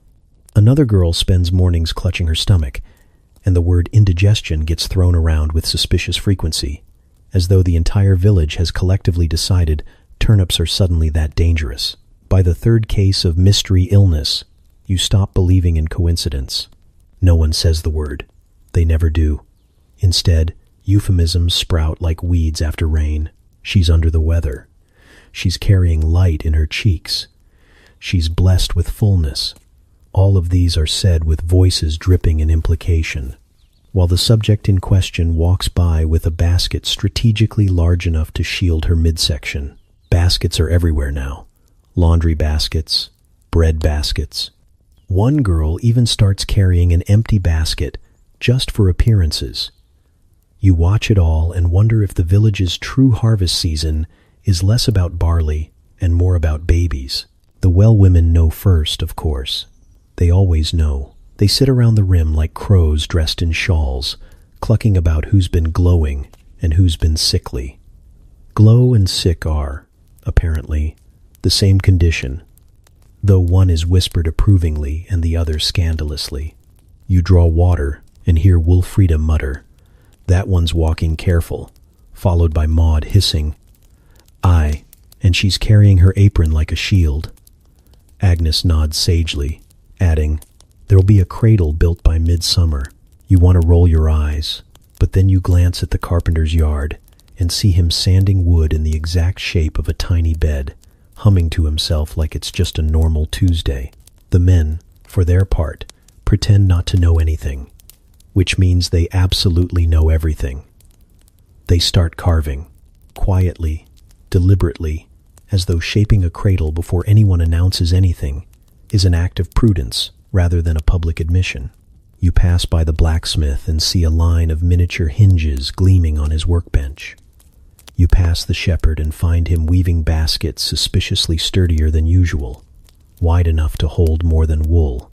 No one says anything directly, but the village begins to hum with preparations for children who have not been officially declared. The priest begins preaching vaguely about responsibility and the fruits of temptation. He never says pregnancy. He talks about orchards instead, about trees bearing more than expected, about the danger of planting seeds in the wrong season. He says this with such seriousness that half the congregation leaves convinced they need to burn their turnip patches. You leave convinced he's seen the carpenter's new cradle and is panicking. Meanwhile, the women themselves carry on with expressions somewhere between pride and terror. You watch one girl, barely older than you, walking through the market with her shoulders squared like she's going to war. Her mother walks beside her, chin lifted, eyes daring anyone to mention baskets or glow. No one does, but you can feel the words gathering, like a storm just behind your ears. Later, at the well, the women nod knowingly again, this time with the smugness of prophets proven right. You think about the whispers, about how silence here says more than words. Everyone pretends not to notice, yet simultaneously prepares for the inevitable. It's a season, like planting or harvest. It comes, it goes, it reshapes lives in its wake. You start counting. 3 girls, then 4, then maybe 5 if you include the baker's wife who's been hiding behind flour sacks and looking vaguely seasick even on dry land. You stop at 5 because counting feels intrusive, like tallying lambs before they're born. But the number lingers in your mind, heavy and undeniable. One evening, you pass by a cottage and hear the rhythmic thump of a cradle already in use. The baby isn't born yet, but the wood is being tested, rocked, smoothed. It feels eerie, like hearing laughter in a room that's still empty. You wonder if babies sense what awaits them, if they dream themselves into existence before their mothers speak of them aloud. The gossip sharpens as spring creeps closer. Someone swears they saw May slip out of the herb woman's hut at dawn, clutching her stomach. Someone else swears they saw the miller's apprentice buying extra cloth, which everyone knows is either for swaddling or shame. The well women debate, which is more likely. You walk past them, bucket in hand, trying not to imagine your own name on their tongues, because that's the danger, isn't it? This could be anyone's story, any glance, any night, any poorly timed sip of mead. You feel the weight of it like a cloak, heavy and invisible. It's not just about them. It's about you. It's about everyone. You lie awake at night, listening to the sounds of the village, the coughs, the snores, the creak of beds too crowded. Somewhere out there, someone lies awake with a hand on her belly, wondering what will happen when the season ends and the secret is no longer secret. The next morning, the carpenter unveils another cradle. It's polished, sturdy, almost proud.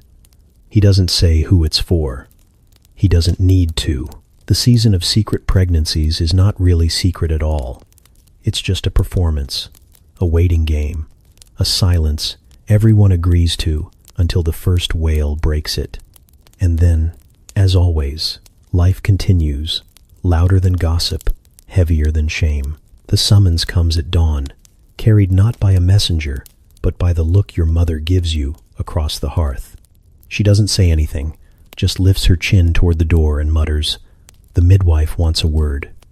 That's all it takes. A cold pit forms in your stomach, heavier than porridge, sharper than guilt. You know this day comes for everyone eventually. It just feels too soon when it's your turn. The midwife lives at the edge of the village, in a cottage that smells permanently of herbs, smoke, and secrets. She's older than the church walls, but sharper than the knives the smith keeps honed for slaughtering pigs. You step inside, and the air wraps around you. Thick, heady, and unsettlingly clean, like someone's trying to cover up truths with rosemary. She doesn't greet you. Not really. She just looks up from grinding something in a mortar and gestures to the stool. You sit. The stool wobbles. Your dignity wobbles with it. She studies you with eyes that seem to peel you open like an onion, layer by embarrassing layer. "So," she says finally, in a voice that's both casual and terrifying. When your mouth goes dry, you consider pretending not to understand, but this woman has delivered half the village. She knows what a lie looks like before it leaves your lips. So you shrug, attempt to smile, and say, "Probably." One eyebrow arches, climbing her forehead like a warning flag. She doesn't laugh. She doesn't even sigh. She just reaches for a piece of wood. Smooth, flat, already scarred with other people's names and other people's stories. She dips a stick in ink and scratches something down. You lean forward to see, but she shifts her hand just enough to block it. The sound of the scratching feels like your fate being nailed to the church door. You've heard of this record. Everyone has. It's not official like the manor's ledgers or the priest's sermons. It's more dangerous than either. This is the book, or in this case, board, that remembers who said what, who swore when, who promised only once, and ended up with 7 children. You've never seen it before, but now you're in it. Etched alongside generations of mistakes, triumphs, and probablys. "Who?" she asks, as if she's inquiring about your favorite type of bread. You stammer. You choke. You glance around the room like the herbs might whisper an escape. Finally, you say a name. Not loudly, not even confidently, just enough. She writes it down, doesn't blink, doesn't comment, just scratches it into the wood as though the act itself seals it in blood. You feel a shiver run through you, because in this village, records are stronger than oaths. Once it's carved, it's real. "Anything else?" she asks. You shake your head, though you're not entirely sure what you're denying. She stares a little longer. Long enough for you to imagine she can see every night you've spent in the hay, every secret kiss behind the bread cart, every lie you've told your mother. You want to melt into the stool, but it creaks, betraying you again. Then, to your surprise, she softens, just slightly. Her mouth curves, not into a smile, but into something less like judgment and more like pity. "It'll be fine," she says, which is the kind of statement that means the exact opposite. But it's something. She stands, rummages in a basket, and thrusts a small pouch into your hands. It rattles with dried leaves and smells faintly of regret. "Tea," she explains, "for strength." She doesn't specify what kind of strength, and you're too afraid to ask. You tuck it into your apron, pretending you know what to do. Before you leave, she glances back at the wood, running her finger over the fresh scratches. "Funny thing," she mutters, mostly to herself. "This village remembers more than it forgets." Then she looks at you, sharp again. "Walk straight when you leave. People are watching." So you do. You step out into the morning light, your legs stiff, your head buzzing. Every face you pass seems to know. Children glance at you and giggle. Old women nod with lips pressed tight. Men pretend to be busy but glance up too often. You feel marked, branded, not by fire but by ink. The board in the midwife's house is heavier than chains. That night, you lie awake, staring at the rafters. You wonder what she wrote exactly. Your name? His? A date? A question mark? You wonder who will see it next, whose fingers will trace the grooves and whisper, "Ah, so that's how it was." You wonder if, centuries from now, when the wood has rotted and the memory's gone, someone will still feel the echo of your probably. You roll over, press the pouch of herbs to your chest, and try not to think about it. But you do, because once you're in the records, you never really leave. They don't call it a wedding. Weddings are for nobility, for parchment and seals and priests who don't cough their way through Latin. Here, it's just a joining. Simple, quick, wrapped in the smell of damp wool and barley. You're told to show up at the edge of the village green, and when you arrive, there's already a crowd, clutching mugs of ale and chunks of bread, their faces eager for entertainment disguised as holy ritual. Someone has dragged a goat along, though whether as witness, dowry, or uninvited guest, no one seems sure. The rain starts almost immediately, a drizzle that soaks cloaks and flattens hair, but no one moves. Weather is no excuse when gossip is on the line. The priest clears his throat, mutters something about blessings, and then has to shout over the wind to be heard. His words scatter, caught between raindrops and laughter. "Two souls bound," he cries, though it sounds more like "two souls browned," which only makes the well women snicker. You glance at your partner, your maybe partner, your probably partner, and his tunic is sticking to him like wet parchment. He grins anyway, teeth white in the gray light, as though this is exactly what he wanted. A soggy crowd and an uncertain future. Someone thrusts bread into your hands. Not symbolic bread, actual bread. A whole loaf, hard on the outside, soft on the inside, still steaming from the oven.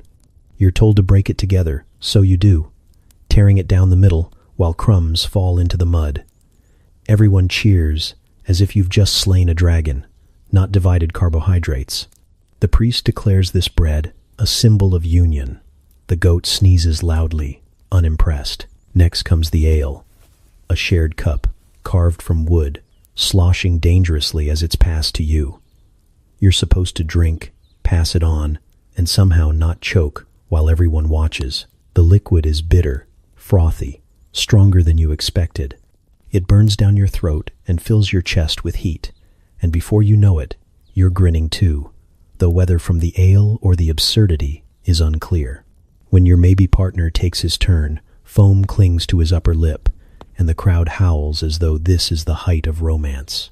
The vows aren't whispered or tender, they're shouted. The rain demands it, drumming against the earth, pounding against wool hoods. The priest bellows questions, and you bellow answers back, half laughing, half drowning. Do you take? Yes. Do you swear? Probably. The crowd loves it. They cheer each time your voice cracks, and someone starts clapping along in rhythm. At one point, a dog joins in with a howl, and the priest glares like Satan himself has come to mock the ceremony. You think it's over when the vows end, but then the goat is pushed forward again, decorated now with a wreath of damp flowers around its neck. Someone declares it the guardian of fertility, though you're fairly sure the goat didn't sign up for this. Still, you're made to pat its head, which is slick with rain and surprisingly bony. It stares at you with eyes that say, you're making a mistake. You ignore the goat. The rain thickens into a proper downpour, soaking cloaks, turning the ground into soup. But the village won't be denied its spectacle. Someone strikes up a fiddle. Someone else beats on a pot. And suddenly, it's not a ceremony but a dance, bodies spinning, mud splashing, laughter rising through the storm. You're swept into it, spinning until the world blurs, until your feet ache, until you don't know if the warmth in your chest is joy or terror. At some point, your mother hugs you, too tightly, murmuring words you can't hear over the music. The well women nod with approval, already rewriting the story for future gossip. Joined in the rain, they'll say. The sky itself wept with joy. You know they'll leave out the goat sneezing on the priest. By the time it's over, the fire is half drowned, the bread is gone, and everyone smells like wet wool and mead. You stand there, shivering, dripping, unsure if you should be elated or horrified. Around you, the villagers disperse, satisfied with their night's entertainment. Your maybe partner squeezes your hand, his palm warm despite the cold, and says, "Well, that's done." And just like that, it is not a wedding. Not even really a choice, just a joining, recorded in memory, sealed by bread, ale, and a goat that looks more traumatized than anyone else. You don't know what comes next. You don't even know if this counts as happiness, but you know you're bound now. And in this village, bound is enough. The first night is the worst. You slide into bed thinking perhaps, just perhaps, you'll find rest after the chaos of your so-called joining. Instead, you discover that sleep in this new arrangement is more rumor than reality. There are bodies everywhere. Tiny ones, warm ones, limbs flung like catapults across the straw mattress. You claim a sliver of space along the edge, clutching the blanket like a drowning sailor clings to driftwood, while around you the bed heaves with sighs, snores, and the faint sound of teeth grinding. A foot connects with your ribs before you've even shut your eyes. You flinch, but no one else stirs. The child responsible rolls over, drools directly onto your shoulder, and resumes dreaming with the calm of the innocent. You stare into the dark, listening to the chorus. One baby whimpering, another coughing, someone grinding their jaw like they're trying to turn oats into flour with sheer determination. You wonder if the goat outside will let you borrow its stall. The second night is worse. Now that you know what to expect, you anticipate every kick, every squeal, every sudden midnight demand for milk. Your partner snores like thunder, oblivious, while you lie awake cataloging every sound in the room. A rustle, a sneeze, a toddler sitting bolt upright in the dark and announcing, "I saw a ghost." You don't even bother asking where. You just shove more blanket into your ears and pray for unconsciousness. It doesn't come. By the third night, you begin to understand why everyone in the village walks around looking slightly unhinged. It isn't the plagues, or the lack of bread, or the endless sermons about temptation. It's this: the constant symphony of small lungs shrieking at odd hours, the kicks that bruise your shins, the sticky fingers patting your face at dawn like you're a horse to be fed. You drag yourself to the well with circles under your eyes, and the well women smirk knowingly. "New family?" Wolfrida asks, her tone dripping with malice disguised as curiosity. You grunt in reply and nearly drop your bucket on her head. Your only solace is the goat. Every time a child wails, the goat outside answers, bleating like a companion in misery. You start whispering to it through the shutters, late at night, just to feel less alone. "What have I done?" you ask, and the goat bleats back, mournful, resigned. You imagine it saying, "You've made my life worse, too. We suffer together." Meals are no reprieve. One child demands your bread. Another steals the cheese straight from your hand. A third insists on sitting on your lap while you attempt to drink broth, which results in more broth on your lap than in your stomach. You can't even be angry, because their big eyes blink up at you with such pure expectation that you find yourself handing over your last crumb just to stop the crying. You're starving, but they're quiet, so you consider it victory. Days blur into nights, nights into days, until you're not sure you've actually slept at all. Your partner claims he doesn't hear a thing when the screaming starts, which makes you want to hit him with the ladle. You resist, mostly because the ladle is needed for soup, and the soup is the only thing keeping you upright. Instead, you mutter darkly under your breath, plotting revenge in the form of shoving a drooling toddler onto his chest The next time he dares close his eyes. The worst is the baby. Not because the baby is cruel, but because the baby is relentless. You begin to measure time in intervals between its cries. 10 minutes of peace, then a wail that rattles the rafters. You rock, you bounce, you sing off-key lullabies until your throat aches. Nothing helps. You envy people who died peacefully in their sleep. At least they got some. One morning, after a particularly brutal night, you stumble outside to fetch water. The world is foggy, damp, gray, and you feel like a corpse in search of a grave. The goat greets you with its usual bleat, and you mutter, "You and me both, friend."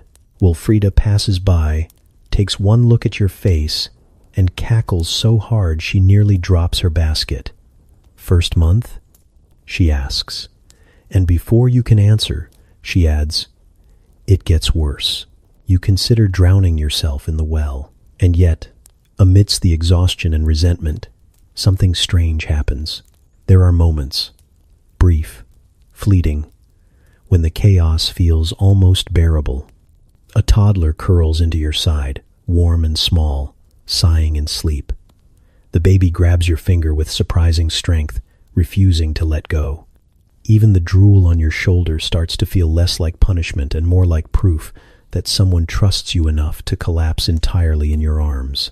You don't admit it out loud, not even to the goat.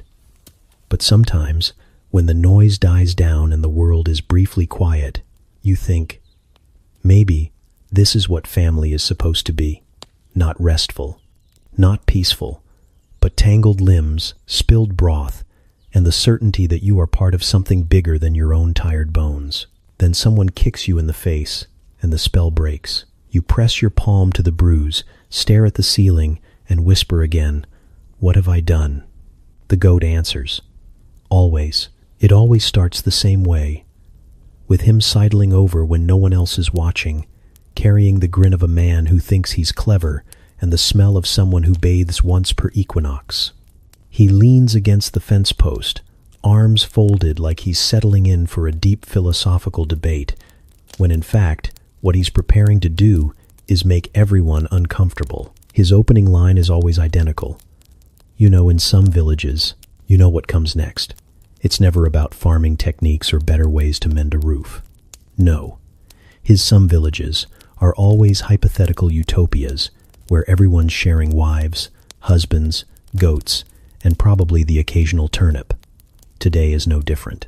He lowers his voice, as though the entire village doesn't already know what he's like, and says, "In some villages, a man can have 2 wives, sometimes 3.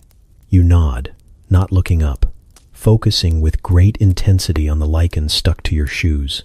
Scraping it suddenly feels like the most important task in the world, an art form, a divine calling. Because if you look at him, if you give him even half an inch of attention, he'll launch into a monologue about natural order and sharing affection in a community sense, which sounds suspiciously like, "I want more women to tolerate me." In Waited Once, he mistakes your silence for interest. He always does. "It makes sense, doesn't it?" he presses. More hands for work, more children for the fields, more warmth in the bed. He wiggles his eyebrows on that last part, which makes you want to throw your shoe at his head. Instead, you press harder at the lichen, imagining it's his face. Sometimes he brings up examples. They say in the mountains, there's a man with 4 wives and a cow he calls his mistress. You don't ask who they are. You know it's just him, inventing stories to give his ideas credibility. Once, he even claimed a priest from another parish said polygamy was holy if the intentions were pure. No one believed him, least of all the priest, who nearly choked on his bread when he heard. The worst part is how he leans in, like you're co-conspirators in some grand secret. His breath smells faintly of onions, his beard is always slightly damp, and you can feel the heat of his grin radiating off his face. "So," he whispers, "what do you think? Could work here, don't you reckon?" You don't reckon. You don't reckon at all, but saying that outright would only fuel him. Give him another reason to debate, to explain, to outline the logistics of communal bedding as though he's discovered a revolutionary farming technique. So you mumble something like, interesting, and then double down on pretending to scrape a particularly stubborn patch of lichen, even though it's been gone for several minutes. Other people avoid him too. You've seen it. He approaches the well women once, tried to bring up efficiency in households with multiple wives. Wilfrida smacked him with her bucket so hard he nearly fell in. Agnes muttered something about sin in bulk, and Maud just cackled until he slunk away, red-eared and muttering about close-minded villagers. But still, he persists. At feasts, at market, in the fields, he finds you, or anyone, and begins again. In some villages, he'll say, eyes gleaming with the fervor of a man who thinks he's stumbled on hidden wisdom, when really he's just lonely and bad at flirting. Once, you made the mistake of asking, "What about women with multiple husbands?" He blinked, stunned, like the thought had never occurred to him. Then he stammered something about "that's different," before quickly changing the subject back to his imaginary mountain man with 4 wives. You didn't press. You learned. The children call him Uncle Moore, though never to his face. They whisper it behind his back, giggling, then run when he turns around. You sometimes think he deserves the nickname, not because of the polygamy obsession, but because he always wants more of your time, more of your patience, more of your sanity. One evening, after he's cornered you yet again, you catch your partner watching from across the green. Their arms are folded, eyebrows raised, expression hovering somewhere between amusement and warning. You shrug helplessly, pointing at your shoe like, "Look, lichen." They shake their head and turn away, muttering something you can't hear, but suspect is uncharitable. The goat, as always, seems to know. It bleats loudly whenever he approaches, as if announcing, "Beware, nonsense incoming." You've started to think the goat is your truest ally in this matter. Eventually, you master the art of escape. When you hear his opening line, in some villages, you suddenly remember urgent chores. You must fetch water, even if your bucket is already full. You must check the firewood, even if it's midsummer. You must scrape lichen, endlessly, until your shoes shine with imaginary moss. Anything to avoid the inevitable lecture on how sharing wives is as natural as sharing bread. Still, he lingers, hovering at the edges of gatherings, waiting for a chance to bring it up again. You know one day he'll corner someone new, someone younger, someone too polite to walk away, and the cycle will begin again. For now, you keep your head down, your shoes very clean, and your responses non-committal. Because in this village, survival doesn't just mean enduring hunger, cold, and plagues. It means enduring that one weird cousin and his endless theories about some villages. And praying you never end up in one. Goat herding is not what the troubadours sing about. There are no sonnets written to celebrate mud-stained boots, or the smell that clings to you after a full day chasing stubborn creatures who look at you with eyes too human to forgive. But here you are, trudging beside your partner, staff in hand, trying to look authoritative, while a goat nibbles the edge of your tunic. It isn't romantic, not in the candlelit sense. There are no flowers, no lute songs, no fluttering silks. What there is, sore feet, blistered palms, and the constant chorus of bleats. Yet, somewhere between shoving goats off a ditch and rescuing one from trying to climb a fence with no exit strategy, you feel something close to tenderness. Not glamorous, not sweeping, just steady. You march together through fields damp with dew, swatting flies, muttering curses, and occasionally laughing when a goat decides to headbutt your leg. Your partner takes the blows in stride, grinning like he's been chosen for some sacred trial. You laugh at him, but when one goat decides you look like an enemy, he's already at your side, waving his staff, shielding you like you're royalty under siege. The gesture is ridiculous, but your chest warms anyway. Blisters bloom on your hands, raw from the rope and the rough wood. He notices before you do, catches your hand in his, turns it gently as though studying a rare artifact. "You'll toughen up," he says, thumb brushing lightly over the sore spot. It's a small thing, but the way he lingers, the way his eyes soften, makes the sting fade. You let him hold on longer than necessary, until a goat tugs at his sleeve and the spell is broken. At midday, you find shade under a crooked tree. He drops beside you, breathless, hair plastered to his forehead with sweat. You share bread, torn unevenly, the crust sharp against your teeth. He gives you the bigger piece without comment, as though it's obvious you deserve it. You pretend not to notice, but you do. You always notice. It's then, in the lull, when the goats are too tired to rebel, that he leans closer. Not much, just enough for you to feel the brush of his shoulder against yours, warm even through the layers of wool. The world narrows, the bleeding fades. You tilt your head, almost without thinking, and his lips find yours. It's not smooth. It's not practiced. It tastes of bread and salt and exhaustion, but it's real. And for a moment, you forget the blisters, the mud, the relentless goats. It's just you and him, and the space between you closing like it was meant to. Then a goat sneezes, loud, violent, right behind your head. You jump. He laughs so hard he nearly falls over, clutching his stomach, tears streaming down his face. The goat snorts again, as though pleased with itself, and saunters off like a chaperone declaring the moment over. You glare at it, muttering threats of stew and leather, but your partner only laughs harder, until you find yourself laughing too, breathless and ridiculous in the shade of that crooked tree. The rest of the day, the goats test your patience as usual. They scatter in 3 directions, they climb where they shouldn't, they butt heads with each other like tiny, furry drunks. But somehow, you mind less. Each shared struggle, each exasperated look exchanged over the heads of these beasts, feels like its own secret language. When one goat slips through the hedge, you both chase it together, your hands brushing, your laughter mingling as you wrestle it back to the flock. It's chaos, but it's your chaos, and that makes it bearable. By dusk, your feet are screaming, your shoulders ache, your clothes stink of goat.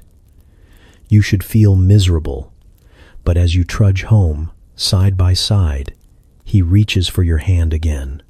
Rough palms, blistered fingers, grime under the nails, and still the gesture makes your chest tighten. Not a courtly romance, not a ballad-worthy tale, but something truer, something that feels stitched into the marrow of your days. Later, lying in bed, you think about that kiss, the laughter, the goat's untimely sneeze. You think about the way his thumb brushed your blister like it mattered. You realize then that love, in this life, isn't candlelight or silken gowns. It's shared bread, muddy boots, and the small comfort of knowing someone else is just as tired, just as blistered, and just as willing to chase a runaway goat with you until the sun sets. And maybe that's better than any ballad. The years creep in without asking, like damp through the roof or mice in the grain bin. One day you wake up and realize your knees sound like the mill wheel. Your back is less forgiving than the priest's sermons, and the teeth you once used to tear bread with ferocity are now dropping out like poorly nailed shingles. You don't remember exactly when it started, only that now every laugh ends with a cough, and every embrace requires a careful negotiation of joints. The hay never stopped scratching.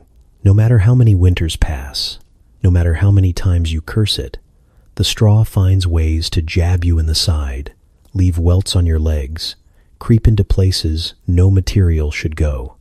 The door still swings loose on its hinge, too, rattling whenever the wind pushes against it, as though mocking your lifelong inability to fix it properly. And yet, somehow, none of it bothers you as much as it used to, because now the two of you laugh more, at the goats that never stop trying to climb into the stew pot, at the way the youngest child insists on announcing their bodily functions like proclamations of war, at the fact that your neighbor's rooster crows at midnight, drunk on its own importance. You laugh when the stew burns, when the ale runs out, even when your shoes fall apart mid-journey and you have to hobble home like penitents. The laughter softens everything. Wrinkles dig into your skin, but they dig along the lines of smiles. Sometimes, when no one's looking, you still pass each other turnips like it's a secret language. He'll slide one across the table, not a word spoken, and you'll grin because you remember what that meant once. An offering, a flirtation, a question you were too shy to voice. Now it's mostly a joke, but sometimes, in the quiet, it's not just a joke. Sometimes, it's still the question. And sometimes, it's still the answer. The bed is fuller than ever, with children, grandchildren, and the occasional stray goat sneaking in during storms. You don't get much sleep, but you've learned to find peace in the noise. You lie there, staring at the ceiling beams you've memorized knot by knot, and instead of whispering, "What have I done?" you think, "So, this is what it's all come to." And for the first time, you're not terrified. The well women have grown old too, though they still sit at the rim with the authority of queens. Their gossip has mellowed into storytelling, embroidered with exaggerations and half-remembered scandals. They nod at you now, no longer with smirks, but with recognition, as if to say, "You've survived what we survived. You've carried the weight we carried," and you nod back, feeling that survival itself is the greatest story of all. There are aches, always aches. Your partner massages your shoulders after long days, hands rough, touch clumsy but kind. You rub his back when he groans at dawn, each sound a reminder that time spares no one. The tenderness isn't graceful, it's practical. It's soup delivered to the bedside when fevers come. It's boots patched for the 20th time because he still insists on wearing them. It's sharing the last bite of bread without even asking. Sometimes, in the fields, you pause to watch him work. He's slower now, his hair more gray than dark, but he still moves with the stubbornness of someone unwilling to surrender to age. He catches you staring and raises an eyebrow, and you laugh, embarrassed, before he tosses you a turnip. The goats scatter, the children shout, but in that moment, it's just the two of you again, as if time never passed. Winter nights are the hardest. The cold gnaws deeper, your joints stiffer than the shutters. You huddle close, wrapped in layers of wool that never quite block the drafts, and whisper stories to each other until sleep takes you. Sometimes the stories are real. Memories of feasts, of births, of mistakes that turned into legends. Sometimes they're imagined, about lives you never lived, adventures you never took. But always, the stories end the same way, with both of you together, in whatever form life has left you. You think about the past sometimes, about the haylofts and the barn ladders, the stolen kisses and the poorly timed sneezes of goats. You think about the ceremonies shouted over rain, the babies who wouldn't sleep, the endless nights of exhaustion, and the endless days of work. It all blurs together into something that feels both chaotic and strangely perfect. And when you laugh now, when the children laugh, when the grandchildren join in, it feels like the whole village is still moving with you, still stumbling forward.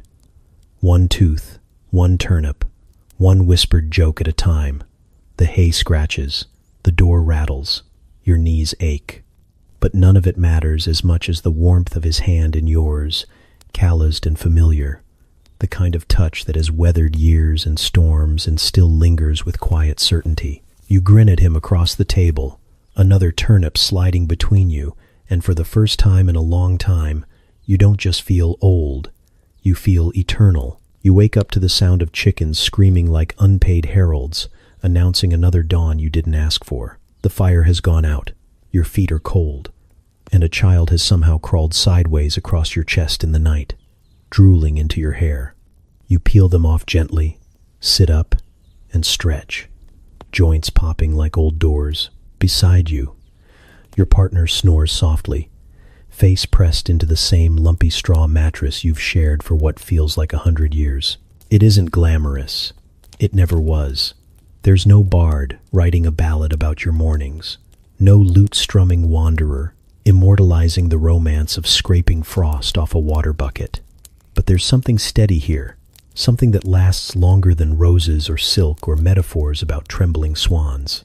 The person next to you is the same one who once winked at you over a pile of dirty socks by the river, the same one who carved awkward hearts into sticks and left them on your doorstep, the same one who thought a goat sneezing in the hayloft was the funniest thing in the world.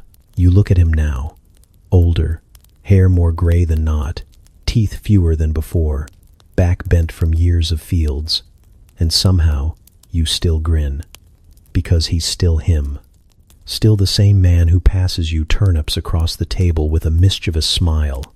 Still the same one who held your hand through every birth, every storm, every night when the baby wouldn't stop screaming. Still the one who snored through half the chaos but always woke up when you needed him most. Life isn't poetry here. It's bread. Hard, stale, often burned, sometimes rescued by dipping it into broth.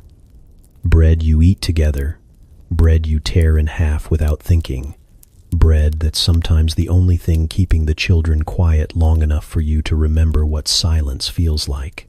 You chew it, grimace, and laugh, because even when it's bad, it's yours. The days blur, the chores repeat. The goats still try to climb fences. The door still doesn't latch properly. The hay still scratches. And yet, through all of it, you find warmth. In the way your children run across the green with laughter louder than bells. In the way your partner brushes mud off your face with his thumb, as though you're still worth the effort. In the way the entire village, with its gossip and its judgments, has somehow knitted itself around you, until even the well women nod when you pass, as if to say, you made it. There were moments when you doubted, when you sat awake at night, staring at the rafters, whispering, "What have I done?" to the dark, when the mead made you reckless, when the babies made you sleepless, when the midwife's wooden board carried your name like a weight. You thought then that it might all collapse, that you'd drown in the noise and the labor and the endless cycle of planting, birthing, and burying. But somehow, it didn't collapse. Somehow, it worked. Not perfectly, not without bruises, or regrets, or a few too many arguments about goats eating laundry. But it held together, like a patched tunic, frayed at the edges but still wearable. Like a roof that leaks in 3 places but keeps you dry enough. Like bread that's never quite good but always fills you anyway. You stretch again, your back complaining, and glance at your partner as he stirs awake. His eyes open, squinting against the pale light creeping through the cracks in the shutters. He yawns, scratches his beard, and says something unintelligible about needing more firewood. You laugh, because you've heard that exact sentence every morning for decades, and you know full well he won't gather it until nightfall. The chickens are still screaming, the children are stirring. The day is already demanding more than you feel ready to give, but you lean over, press your lips briefly to his forehead, and feel him smile under the weight of years. There's no poetry here, no ballads, just warmth, noise, love, and bread. Always bread, and it is enough.